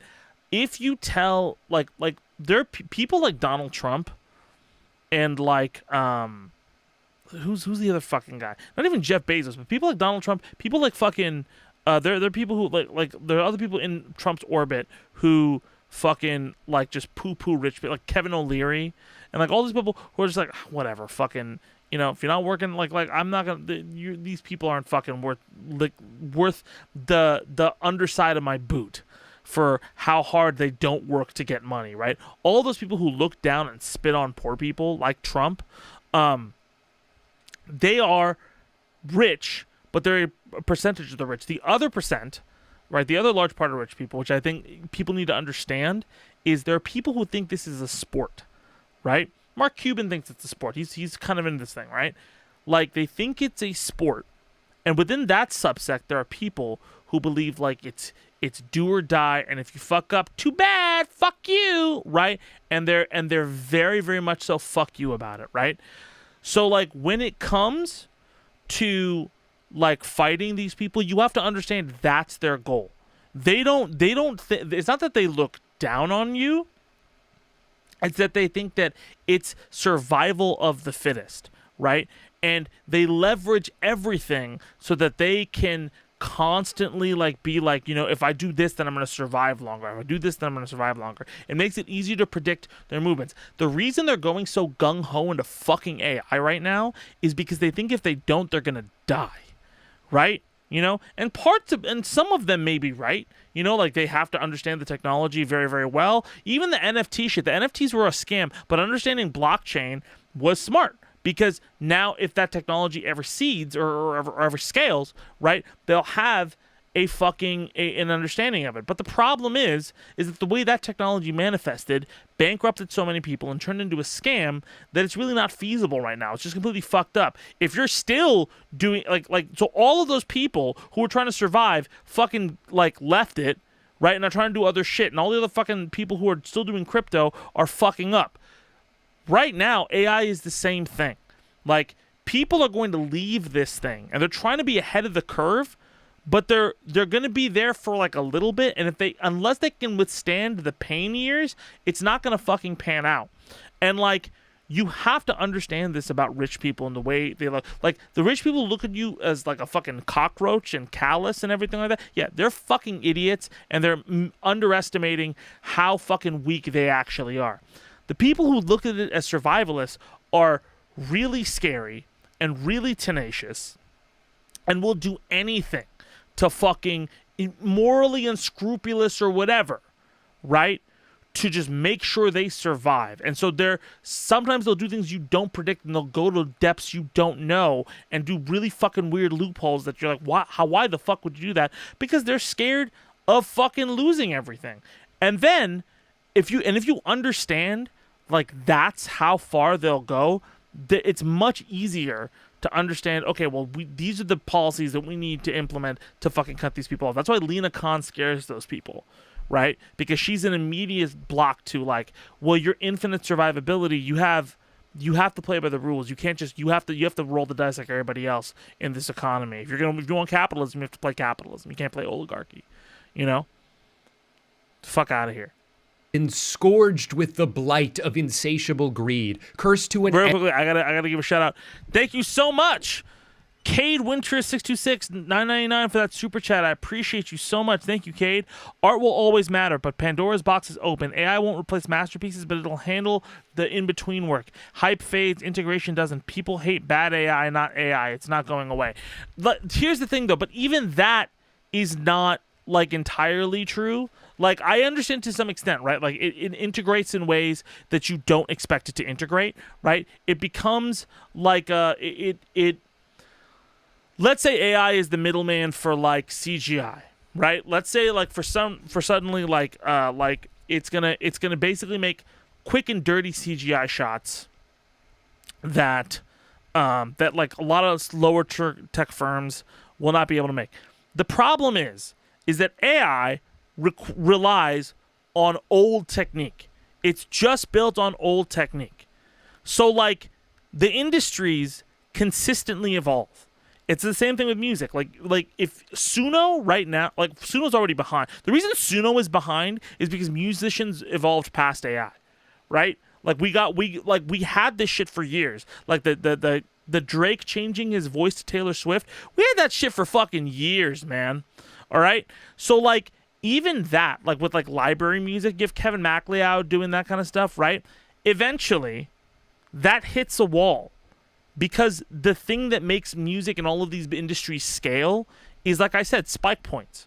And AI can't create spike points. And the stuff in between, right, that also gets replaced. Like the stuff AI does super well to bridge the gap, that gets replaced. And eventually it needs substantial, like it needs very, very substantial redirects in order for it to work. If you asked AI to make a hip-hop song right now, to be honest, all of the songs it's making are behind. Because R&B is having a resurgence of older shit. Hip-hop right now is in a very different place because it's kind of like, it's faded out, so it's just innovating right now. It's behind in terms of the sound. It's very behind. It can't even catch up, right? In certain other genres, it's also really fucking behind. So, like, even with CG, right? Like within if you used AI, if you made a movie right now, right, using AI, and you use the CGI from the AI, your movie needs legs, right? It can't just survive for a year. You need it to survive on digital or streaming for multiple years, right? So you want to make sure it's future-proof. Well, it's going to look like the fucking Agents of S.H.I.E.L.D. or fucking like an ABC procedural within about a year. It's just like, because right now, stuff that looks cutting edge right now, it fades fast. Things go very quickly. So I understand that. The other thing I think you're trying to say, Cade, is that people who are on the lower rung of it, it's going to hurt people who don't have as much capital or like indie artists and stuff like that. Again, I don't like disagree with you that like, if you're like an indie like stock music producer, you're going to get hit in the short term, and that's why I really fucking am mad at this technology, right? Like what frustrates me is in the short term, it is needless pain for people for a goal that's not going to pan out. And it's not a goal that's not going to pan out because it's never going to ever be used. It's a goal that's not going to pan out because it doesn't solve the problem that it's purporting to solve. If they're putting money in, it's like, dude, it's literally like buying snake oil. You're buying snake oil to cure this thing that's not gonna it's not there. It's like honey. It's like fucking honey. The fucking like little app thing that's supposed to find you discounts, but it doesn't find you discounts. Okay? All of that shit. And like it's gonna hurt them. But again, eventually people will get bored. Stock music will look like stock music also shifts, guys. Like it gets outdated. Like if you use spinning monkeys from TikTok, people are like, I don't want to, and it'll hurt your watch time. You know? Things update, things change. And so stock music producers will have to put in a little bit more, right? And eventually AI will get outpaced. It can't keep up. Like, even if you're feeding AI data, like with music, the shifts are so fucking drastic. Same with CGI, same with effects, right? People are using more practical effects too. Practical effects are having a little bit of a resurgence, right? You know? Like mastering engineers are a good example. For a while, like they have all these like extra mastering programs, and I remember a lot of my friends were not getting a lot of work as mastering engineers because of that. Man, like mastering engineers now do a lot of fucking work because like that like lander sound is fucking kind of basic, you know? So I don't know, man. I'm not trying to say that again. I'm not trying to say it's not a problem. And I appreciate what you're saying, Cade, but you know, like again, I'm not defending AI. I'm trying to like say like it's bad, but it's beatable. And I'm gonna watch Drew some more. Sorry, it's beatable. Thank you again for the 999, Cade. I appreciate you. Endless pursuit of wealth that will never bring them true happiness. I would almost feel bad for them if they weren't active. Kate gave me another $10. Thank you so much. I'm AI neutral and I agree on your your ENV points / money greed. The pushback is also healthy, but acting like it's fading as you are feels a little bit naive. I think it'll go the way computers did industry wise. I don't think it'll go the way computers did. I think it'll go. I think it'll probably go the way. What's the closest analog to AI that I can give you? I think the best analog everybody wants is social media. They want YouTube and they want Facebook. Like, that's what they want. They want these all-encompassing, or even TikTok. TikTok is the closest that has ever happened. It will not go like that. I think, what will AI be? I think it'll be Siri or Snapchat. Because Siri, to be honest, is still useful. Like, Siri is very useful. Or QR codes. QR codes are a good example. QR codes, people were scared for QR codes replacing signage and shit like that. It didn't happen. Or Photoshop. Actually, you know what? Photoshop is a good example, right? Photoshop is Cade saying it's a tool, not a replacement. Tools only operate as good as the user, and I think individuals treating it like a replacement versus what it is causes a lot of the issues. Yes. It is I mean, like, look, that's the argument, right? Like, if it's used as a tool, even the WGA and the Screen Actors Guild said it is a tool, it uses a tool, not a replacement. It's helpful, but it depends on which way people go. And a lot of companies, like, again, even with Disney, I think Disney's trying to make it so that, like, you like him too. Who's Drew Gooden is his name. Or if you're looking for me, my channel is Tabani. But like, look, I think I'm sticking with the Skynet VS. I just saw Terminator 2, by the way. That's a very good apropos. But like, look, I think with I'm fucking, my ADHD is going crazy right now with everybody talking. Look, I think as a tool, yes, it would be great. But a lot of companies are being short-sighted with it. I think like when Ted Sarandos and YouTube and all of them, they say they want to use AI, they think in their brain, they think they're just looking for content types. They think it'll be a separate content type of people typing something like a novelty. Like, Disney Plus wants to make it so that, like, oh, well, if I want to see Elsa do this and this do this, I'll have this happen, right? It's like the fucking Darth Vader Fortnite thing. When they used the AI generation thing to talk with him, and people were able to fucking game that, that's the other problem. There's going to be restrictions on it, too, for IP. So, like, in their mind, they're like, oh, we're not going to fucking, like, replace people. Like, I don't think Disney wants to replace people because they will stop making money. But they want this new type of content to basically engage with that audience, to be like, oh, well, it's just something to distract kids and distract people with, right? The problem is there's limitations. There are limitations to where it'll go. You know, we're seeing a crazy jump right now because we're seeing, like, basically the guesswork. Like, you're basically seeing a machine make a bunch of smaller decisions with graphical processing and word processing and, like, video processing and pixel, like, you know, like, just shifting and all that shit like that, right? To make content and to make things happen. And the problem with all of that is that it's using other people's work, and other people's work has a shelf life. It's like this. If I was to put everything in my fucking fridge, if I took every single thing from my fridge, right, and put it in a fucking, like, little machine, and I said, make me a sandwich. Today, that sandwich will taste delicious, and I didn't need to do any work. It just made me a sandwich. And if I tell it tomorrow, make me a McDonald's hamburger, make me a hamburger from, make me a beef Wellington if I have the fucking ingredients for beef Wellington from Gordon Ramsay, and I'll make the perfect beef Wellington from Gordon Ramsay. Oh, this is delicious. I love this, right? And then in a week, if I say, make me a beef Wellington from Gordon Ramsay, or 2 weeks, I'll say, make me a beef Wellington from Gordon Ramsay. And it makes me a beef Wellington, and I will get sick and fucking, like, be bedridden. Because the ingredients fucking passed, like, they're bad. They're bad ingredients now, right? Shit ages, right? If you feed AI a bunch of, if AI is like 90% articles from 10 years ago and 10% articles from now, and it's using the 90% of those other articles of how to write something, and those 10% of articles of how shit is now don't come into the equation. Like, it's not, there's so many variables that make it difficult for it to innovate on.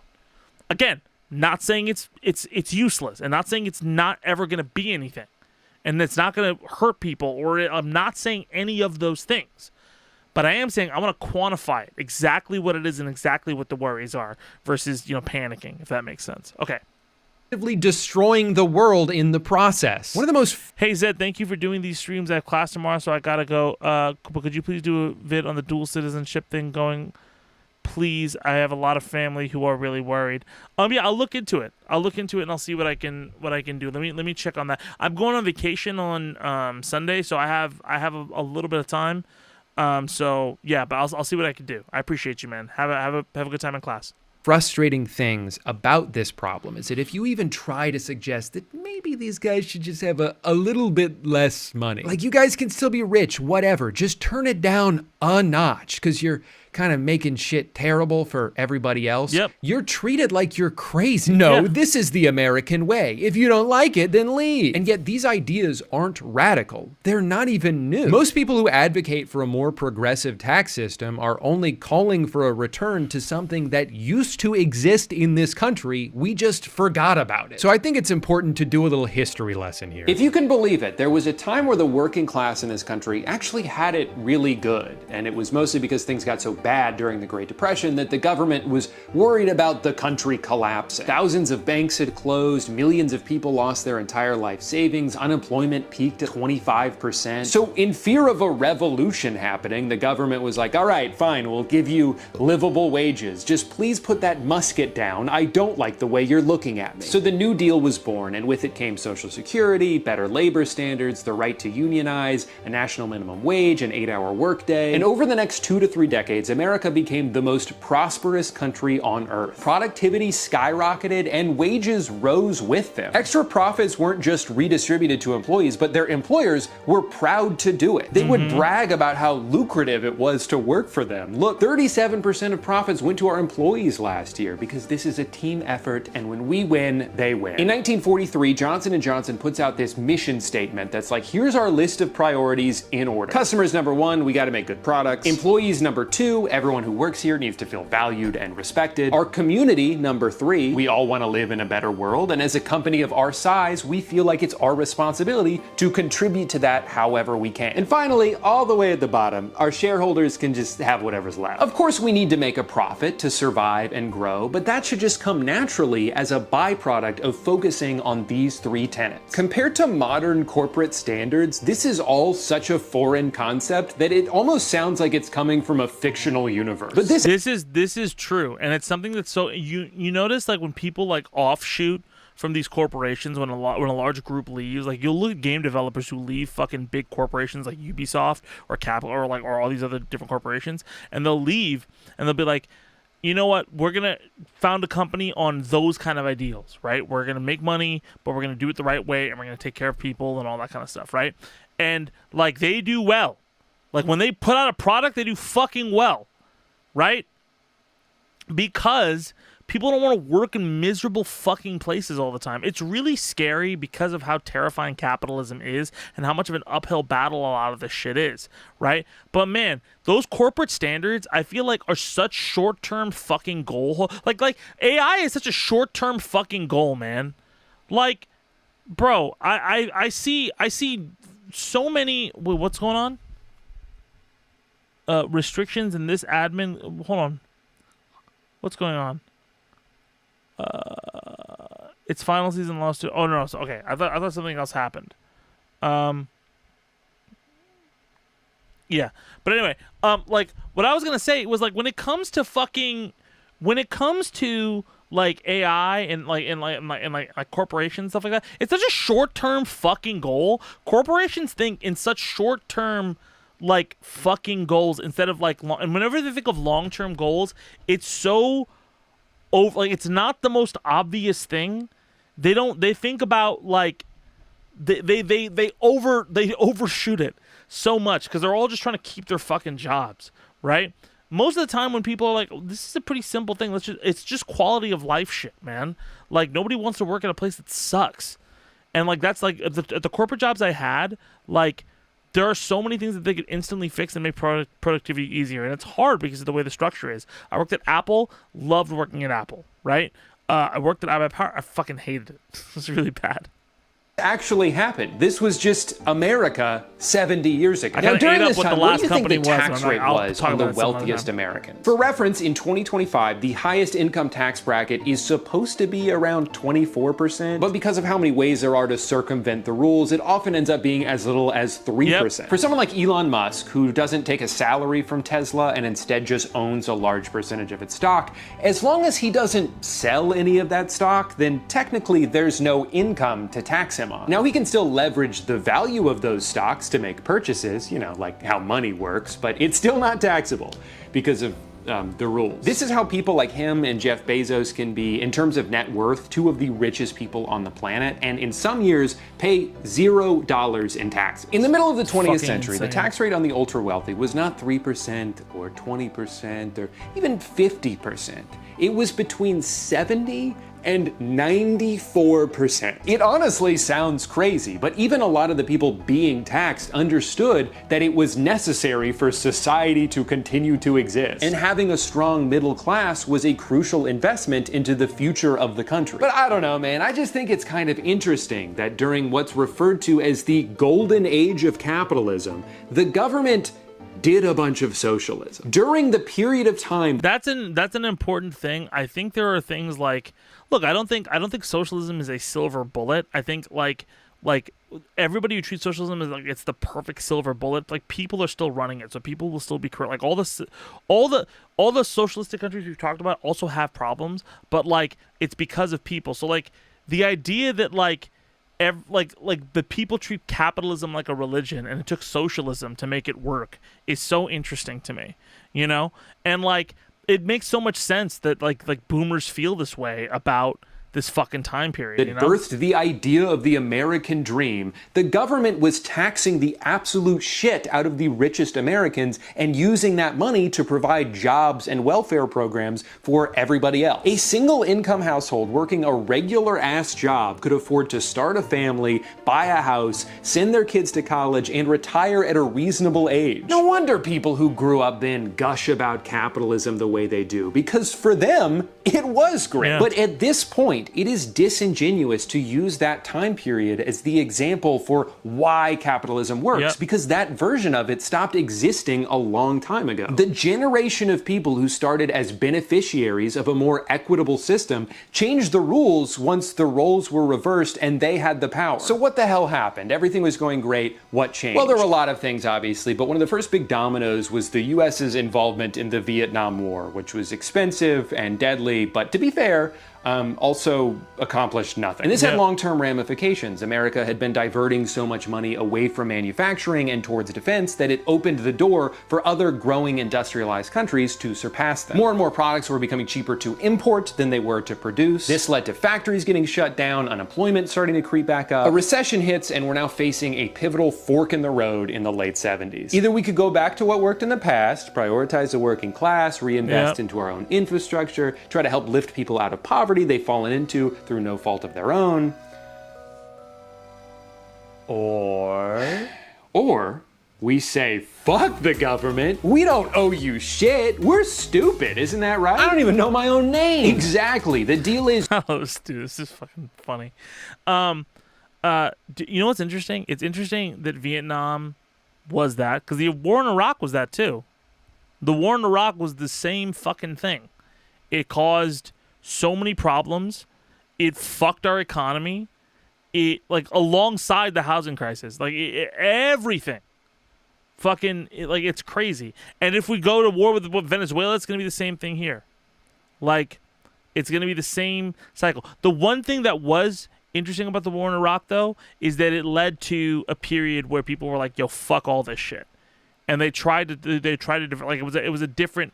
There are ways Obama fell short, multiple ways where he fell short, right? But the shift in culture and the shift in what was prioritized was important. There are a lot of things he didn't do, and that infuriates me to this day. But if the cycle is Vietnam, and then we had Reagan, and then Iraq. Because after Vietnam we had other presidents, right? But like we had Jimmy Carter and then we had Reagan, right? Like what was it? It was Nixon, Ford, and then Carter or Reagan. Yeah. So like, am I right? Am I right on that? What's the fucking president? Like, I don't want to fucking get this wrong because people are gonna give me shit forever. Nixon. Because they'll fucking show me here. Okay, so it was Nixon. He gets impeached, and he's followed by... Wait, they don't have the fucking thing, so I can just, like, walk through it? God damn. All right, 38th president. Gerald Ford. 39th president. Yeah, so it was Nixon, Ford, Carter, right? Okay, so Nixon, Ford, Carter is pretty much what it was. All right, let's... Ford, and then Ford pardoned him. Ford was in trouble. You know what's something we haven't talked about? We haven't talked about fucking Grover Cleveland, which I know I'm randomly bringing that up, but like when we're talking about presidents, like Donald Trump is very similar to Grover Cleveland. I don't think we've talked about it. Maybe I'll do a Zed Talks on it. But there's a fucking insane amount of similarity because they both had 2 non-consecutive terms. Holy shit. Same, like, oh, maybe this is going to be good. Oh, fuck no. And that's, yeah. You pay taxes and we don't do anything. And you like that, right? They like that? Sounds good to me. The prevailing philosophy throughout the 80s became trickle-down economics. The logic being, oh man, these rich people are really handcuffed. You know, I bet If we lower the corporate tax rate from 70 all the way to eventually 28%, then companies will use all that extra money to pay their employees more. I mean, if there's one thing we know about rich people, is that they're always looking out for the little guy. Yeah. Now, for some reason, this hasn't worked out yet, but it's only been 55 years, so the jury's still out. See, I would argue that part of the reason why companies in the— Very quick, I gotta shout out. Cade Winter 626, thank you again, man, for the 999 super chat. I appreciate you, man. Thank you for this. Keep AI as a back tool where it belongs, not forced on people in front of a fridge. P.S. How much more regular late streams, JK, man? Glad I made one. I enjoy them, and I hope you have a good break. Yeah, I mean, I want to do more streams in general, so I appreciate you doing that. I think AI should be a tool, but I also think we need to figure out what's going on with the water too. Like, that's a huge issue. Like, the way it affects the environment isn't, and honestly, data centers in general, we have to really take a look at those. But yeah, man, like I feel like if people had like really worked oh my god, my fucking camera just went out. So you're gonna fucking have to give me 1 second to fucking restart that shit. Give me a sec. Jesus. Hold on to your butts. Talk amongst yourselves. I think I gotta get it. Is it gonna come back on? We'll see. Let me see. Is it on? Is it on? I'm okay. Yeah. All right. Is this? It's still really hot. I may have to fucking end the stream soon, unfortunately. But so if the U.S. never got in Vietnam, we could still afford a house on a single income. Honestly, like if the U.S. never got in Vietnam, we would have a very different world than we have right now. Like so much of what Nixon did has led us to where we are. Like so much of it has been a fucking problem. But like, oh Jesus Christ. There you go. Yeah, there you go. See behind the scenes, Zed, where if my camera fucks up. As you can see, I'm an experienced streamer. But yeah, Vietnam caused a lot of problems, and like, a lot of people say Iraq was a repeat of Vietnam. You know. You can qualify like the public's perception of and the way the public felt about Gaza and Israel mirrors Iraq a lot, and the way Trump has operated over this last year is very similar to Bush. Like a lot, dude. It's 100% very similar to 2005. It's gotten more and more and more and more there, and like tail end of the year, it's very similar. Void Zed. Don't void me. Oh, no, that's void Zed. Yeah, me with a black screen, yes. I thought you meant void me like I'm a transaction. That fucking suck. All right, let's finish watching this video so I can, make sure my camera's okay. Were so generous with their extra profits was because the tax rate was so high. I mean, think about it. If you're faced with the decision between giving a huge chunk of money to the government or redistributing it back to the employees who helped you earn it in the first place, you would be much more likely to do the latter because it's an investment in your own company. It's a mutually beneficial exchange. Well-compensated workers are proven to be more loyal and more productive, and those are two things that you want. Now, there were other factors as well, loosening a lot of anti-monopoly regulations, the legalization of stock buybacks, but this dramatically lower tax rate is a big reason why the 80s serves as the dividing line on just about every economic graph you could look at. This was the beginning of a long and continuous transfer of wealth from the working class to the top 1%. And while it would be very easy to just blame all of this on then President Reagan, that would only be mostly true. Sure, this new approach opened the door for more exploitation and greed, but you still needed a few scumbags willing to go through that door for the evolution to be complete. And nobody sprinted through it faster than one man. The real-life cartoon villain who designed the blueprint that most modern CEOs are still following to this day. His name was Jack Welch, and he's often referred to as the man who broke capitalism. During his tenure as CEO of General Electric, he turned the once quintessential American company that reshaped people's lives and supplied hundreds of thousands of high-paying jobs all across the country into a— Is this Zelda music? Is he playing Zelda music with Jack Welch there? The fuck? Worthless carcass and a joke of a corporation, all while he became one of the richest people on the planet. In the century before Jack Welch took the reins, GE invented things like X-ray machines, jet engines, I'm not old enough to know much about Bush stuff, or those comparisons seems very sudden. Were the terrorism starting that war as bogus, or are they for the potential one? What? And yeah, I agree. Well, the WMDs so they basically said that like Iraq had weapons of mass destruction, and that because Al Qaeda was the one who attacked us, right? But they were saying that that Iraq had weapons of mass destruction. They would eventually attack the United States, and they had chemical weapons, and then they were like, "Well, do you have proof?" And then they lied about the proof. We went to Iraq.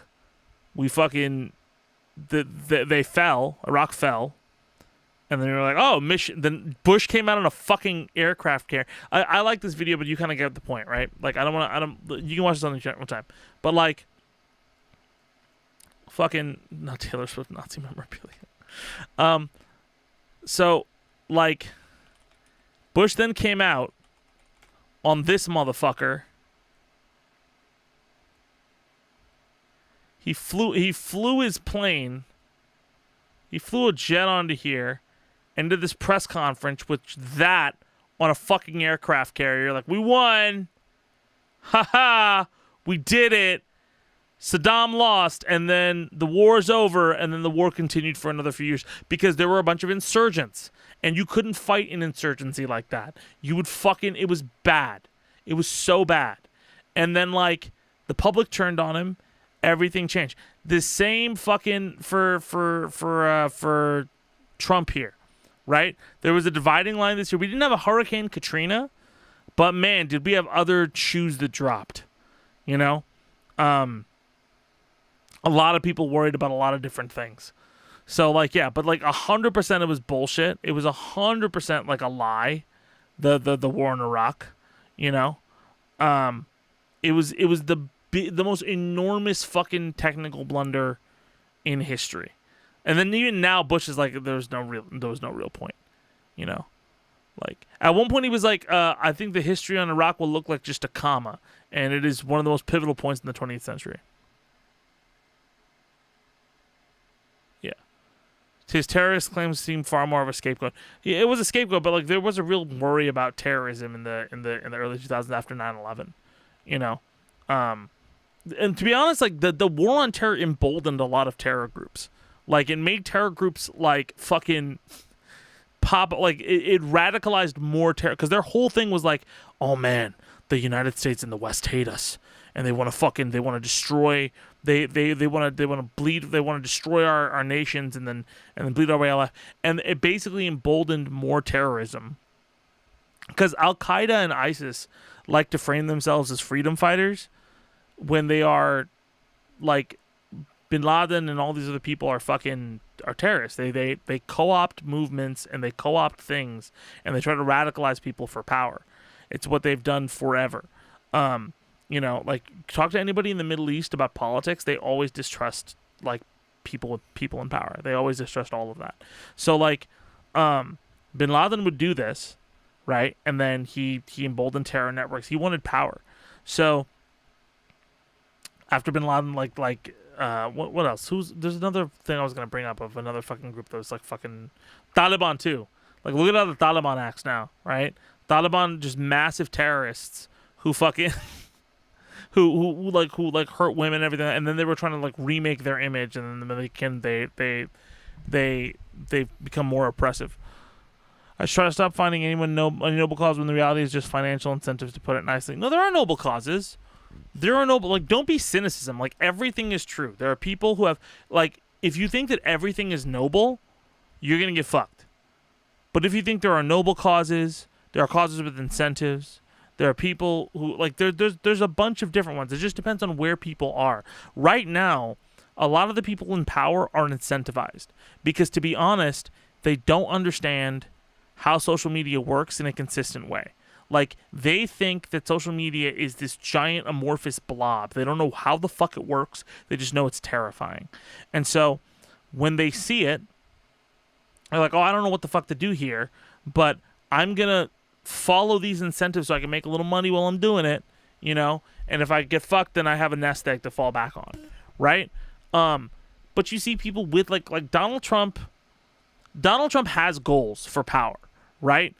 Mike Johnson doesn't have fucking goals. Mike Johnson is treading water. Like Hakeem Jeffries is treading water, right? They're all just like, we got to keep our jobs. We got to keep our jobs. JD Vance is treading a little less water because he's starting to build a brand, but he's gonna fuck up, right? Gavin Newsom is swimming because he's like I said before, like Gavin Newsom, like I don't like a lot of his, like he's been really shit to the homeless. I don't like what he said about trans people, like. But I'm talking about just in terms of political acumen. Gavin Newsom knows politics. Jasmine Crockett knows politics. AOC knows politics. You know, if you're trying to look for, you have to look for people with a mix of, like you have to know that there are people who are true believers, but you have to know where their incentives lie. If what they say works with their incentives, then it makes sense, right? Their actions work with their incentive, like, and you'll see it, right? AOC wants to be a political player, but she does believe in a lot of like important progressive things. She's not consistent because she's also a politician, but she does believe in things that are real. And that's why you'll see her a lot of times work against her own incentive to support people, put her own positioning and star on the line because she believes in these causes. And there are also points where you will see her flip on those causes because it helps her with a political thing down the line, right? For her other incentives. That doesn't mean she's a perfect person or a good person in all cases, but she's a politician, and that's what you have to dictate. So like that's what I'm saying. Don't look for black and white, because if you look for black and white, this fucking world will eat you. They'll fucking eat you. They'll send you to a pundit, and then they'll make a bunch of fucking money off of you. If you want to fucking live in the world of politics and operate with it decently, you have to understand that like there are good people, there are just people. They're not good people and bad people. There are just people. They have beliefs and they have incentives. How much they whether their beliefs are good or not is up to you. Whether they compromise their beliefs for incentives is whether or not they're a grifter. All right? I got to get to these super chats because 2 people donated, and I very, very much so appreciate you. For the record, guys, not monetized stream, so please throw super chats because I appreciate it, and I'll do a lot more of these streams in general. Medal Vaughn, thank you so much for the $10 super chat. Can I shout out my friend with permission, a Gambian freestyle artist I am friends with? He has a YouTube channel and recorded some songs, but is struggling to be noticed by the music scene in Gambia. The music scene in Gambia is predatory. Please shout him out. Who is he? Let me know. Text it. Let me know. We'll throw some stuff up. Site 42. Oh, bro, thank you so much for the $20, bro. Thank you, man. You're so fucking like supportive of me, man. It means the world. The AI stuff is crazy. There are at least a dozen character AI models of me out there. I gotta believe I have more to say than a chatbot copies of me. Otherwise, what does that say about me and the other careers? About my and others' careers and humanity? I think. But it's like it's something that happens all the time. I think there's gonna be, bro. There's gonna be an AI chatbot of me eventually, right? You know, AI chatbot of Phil. It's like Photoshop, man. Remember when Photoshop came out and people were just photoshopping like when Photoshop got scale, there was a lot of fake imagery and fuckery going around.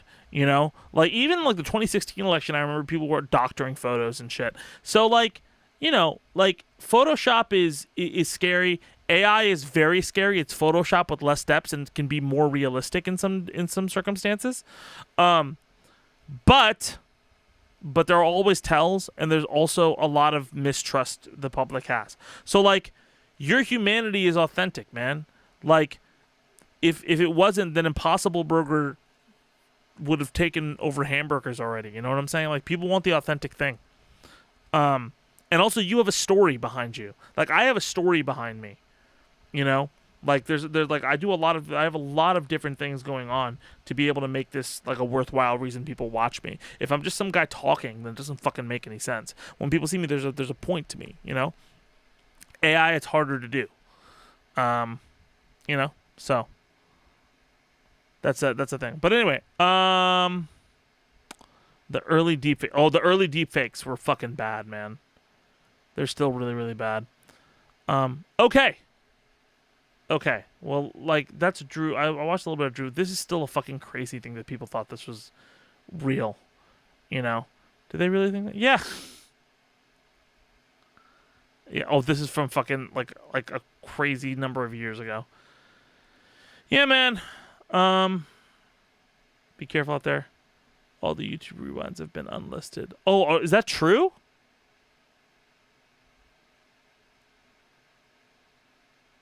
All the YouTube rewinds have been unlisted. Also, Reddit is becoming far more conspiratorial, so I'm being very worrisome, like, about... Yeah, like, I'm being very worrisome because there are a lot of people on Reddit who are becoming more... Like, this keeps up popping on my page because I'm thinking about getting Metroid Prime 4, and it is so tinged. Like, I don't know if something changed in Reddit's algorithm, but there's definitely some... Why are they doing another one? How many editions of this fucking game? I haven't played this. I haven't finished this game once. Jesus, dude. Wow. Just another Elder Scrolls game, bro. All right, Jonathan G. All right, bro. Thank you for stopping by, man. JG?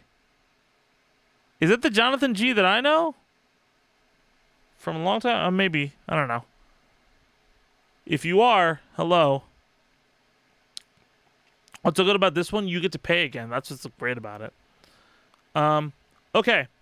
Well, it's been a few hours. I gotta go eat and everything like that. But I want to do more of these late night streams. Thank you everybody who donated. I was very, very appreciative of that. Listen, so I want to do more. Oh my God, did my camera turn off again? Oh my God. What's my take of WB's apparent like hostile takeover, the hostile takeover shit? My take on the hostile takeover. It's becoming they're really fucking like it's a pretty concerted effort they're making. Here's what I think. They're making a lot of effort, but the fact that it's so public is not a good look. I think like here's the thing. This guy David Ellison wants to reshape all of media in this conservative image, right? David Ellison, oh my God, my fucking camera. I'm gonna say this and go. David Ellison wants to change most of media into this like kind of conservative, like, oh well, I'm gonna unbalance the scales, and by balancing the scales, he means thumb it for conservatism, right? Because in his world, everybody's more conservative, despite all of the data and everything else. So that's what he wants to do. Here's the problem. Number one, he's beholden to money and shareholders. That's why he didn't cancel the Daily Show, because the Daily Show makes money, and it's what's keeping Comedy Central afloat. And like, you know, if he does that, he's gonna be fucked. Because, you know, if Jon Stewart wants to start if Jon Stewart started like a podcast, like not even the weekly show, like his own fucking show, like he just did a Twitch stream, oh, it's fucking over. That's the death knell for Comedy Central, unless I think all they have left is South Park. But like, there's so much publicly that he looks bad on with trying to acquire all these companies and what he's done with Barry Weiss. The way he's trying to acquire this looks aggressive. It's made Netflix look better, which is fucking crazy, right? Let's say, here's the thing. Let's say it happens, right? I would say that the legitimacy of everything in that package goes down, and people just find other sources. Because that's the thing, man, is like when the legitimacy of something goes down, you don't just stick with it. Like, it has to prove itself to you. Like, that just happens so often, right? And there are competitors. There's a lot of independent competitors. There are people who are going to see an opportunity and make a competitive product, right? News already has difficulty with like, there's so many different news sites. There's so many people who look at independent media, you know? Like, I don't think that there's a world where he buys up CNN and all this shit like that and tries to thumb the scale to conservative, where you don't find other people who give you something better, right? Like, it's going to happen, and he's going to have to follow the trends of the market, or his companies are going to suffer. Like, Elon Musk did this with X, and now where X was pretty much a monopoly on the quick thought space, that like the style of X. There's no other app that had that style. Like it was very, very strong in the way it did the things, right? And now fucking you have two other apps that are, one app that's matched its user base, and another app that is more like the opposite of it. Blue Sky's kind of the opposite of it. I can tell you from like being in an organization that used X exclusively for information, there are organizations who are now making a more concerted effort on other platforms as well. That includes Threads, that includes Instagram. Like, they now have the bandwidth to do it because there's an opportunity there, which should tell you a lot. Like, that wouldn't have happened if Elon didn't fuck that up. That's a fuck up. So it's not gonna, like, I don't think that's a good strategy. So that's my thought on the Paramount thing. I don't know if it's gonna happen or not. I think they're making a real fucking effort on it and making a real run at it. But I do think, like, if Netflix goes through, right, I don't think theaters die, and I think there's a better way to fight it, right? Like, if Netflix goes through, like, either way, like you're gonna have to reform what happens. I think, to be honest, I think Netflix gains if Paramount fucking gets Warner Brothers, because if Paramount gets Warner Brothers, it has more IP, but like because of the ideological pressing, it's gonna piss a lot of people off, and they're just gonna boycott it. Netflix is all over the place. It's so agnostic. It'll put like anti-trans content, and then it'll do a pro-trans LGBTQ series, and then it'll fucking greenlight a series about revolution, and like do fundamentally insane casting that they couldn't do before, and then also it'll then platform the worst person in the world. Like, it's all over the place, right? And that's why it's a platform that gets complained about, but it's a platform that exists because it's just a platform. And X used to be that. Now it is not. At the second you try to tinge or thumb the scale, you create an unfair expectation and people get pissed off. So we'll see what happens. I don't want Paramount to buy it. I think if Paramount gets it, it's a fucking fundamentally worse everything. Oh my God, more super chats. Hello. Thank you all. Cade Winter 60. Oh, what's up, Cade? Again. Bro, you're amazing. Thank you. Did you ever talk about Ubisoft somewhere? Thoughts? I've talked about Ubisoft for a while. Universal Basic Income somewhere. No, I've not talked about Universal Basic Income, but I will at some point. Luciano Castillas, $5.89, $5 super chat. Thank you so much. Thank you for all the work that you do on this channel and helping us keep our sanity. Oh, thank you for being around, man. Like, I appreciate it so much. You guys let me do what I want to do, and you're the only reason I get to be here and have the life that I have. So, you know, I'm not rolling in it, but like, I get to make content and get to actually like fight the fight. I've been waiting for a fight like this, dude. Like, I wanted to fight this when I was a kid and the war in Iraq happened, and now I get to have a platform to be able to fight and talk about this shit and actually battle it, both in rap and in everything else. Yeah. So that's my thought. Okay. All right. I gotta take off. It's a 2-hour stream. That's fine. I'm gonna leave you guys with a couple things, and you can let me know in the chat and on the channel, and I'd appreciate it. Number one, I want to stream some video games on here as well, because I like playing video games and I like to hang out with you and answer political questions while I play games. So I'll probably title it as that. So I can, because sometimes I want to like just relax, but at the same time, like, I'm thinking about politics, so why not? Why not do both and hang out? Number two, I want to know when you would like me to stream more often. Like, I was thinking about streaming today at 6. Like, I'll get more stuff to talk about. Let me know if you like the format. I want to start doing more of these, cutting them up and doing VOD so you guys get more content and stuff like that. But I appreciate y'all, and thank you guys for stopping by. And y'all are wonderful. Is Zed going to play Path of Exile? No, but I am going to play the Marvel Cosmic Invasion. I am going to play Absalom. And I want to play Street Fighter and actually have you guys see fucking some of the stuff I'm talking about in Comeback Mechanic, because it'll help you. Okay, 150 people in here. I was very appreciative of all of you. Thank you so much for stopping by. We'll be back soon with another video.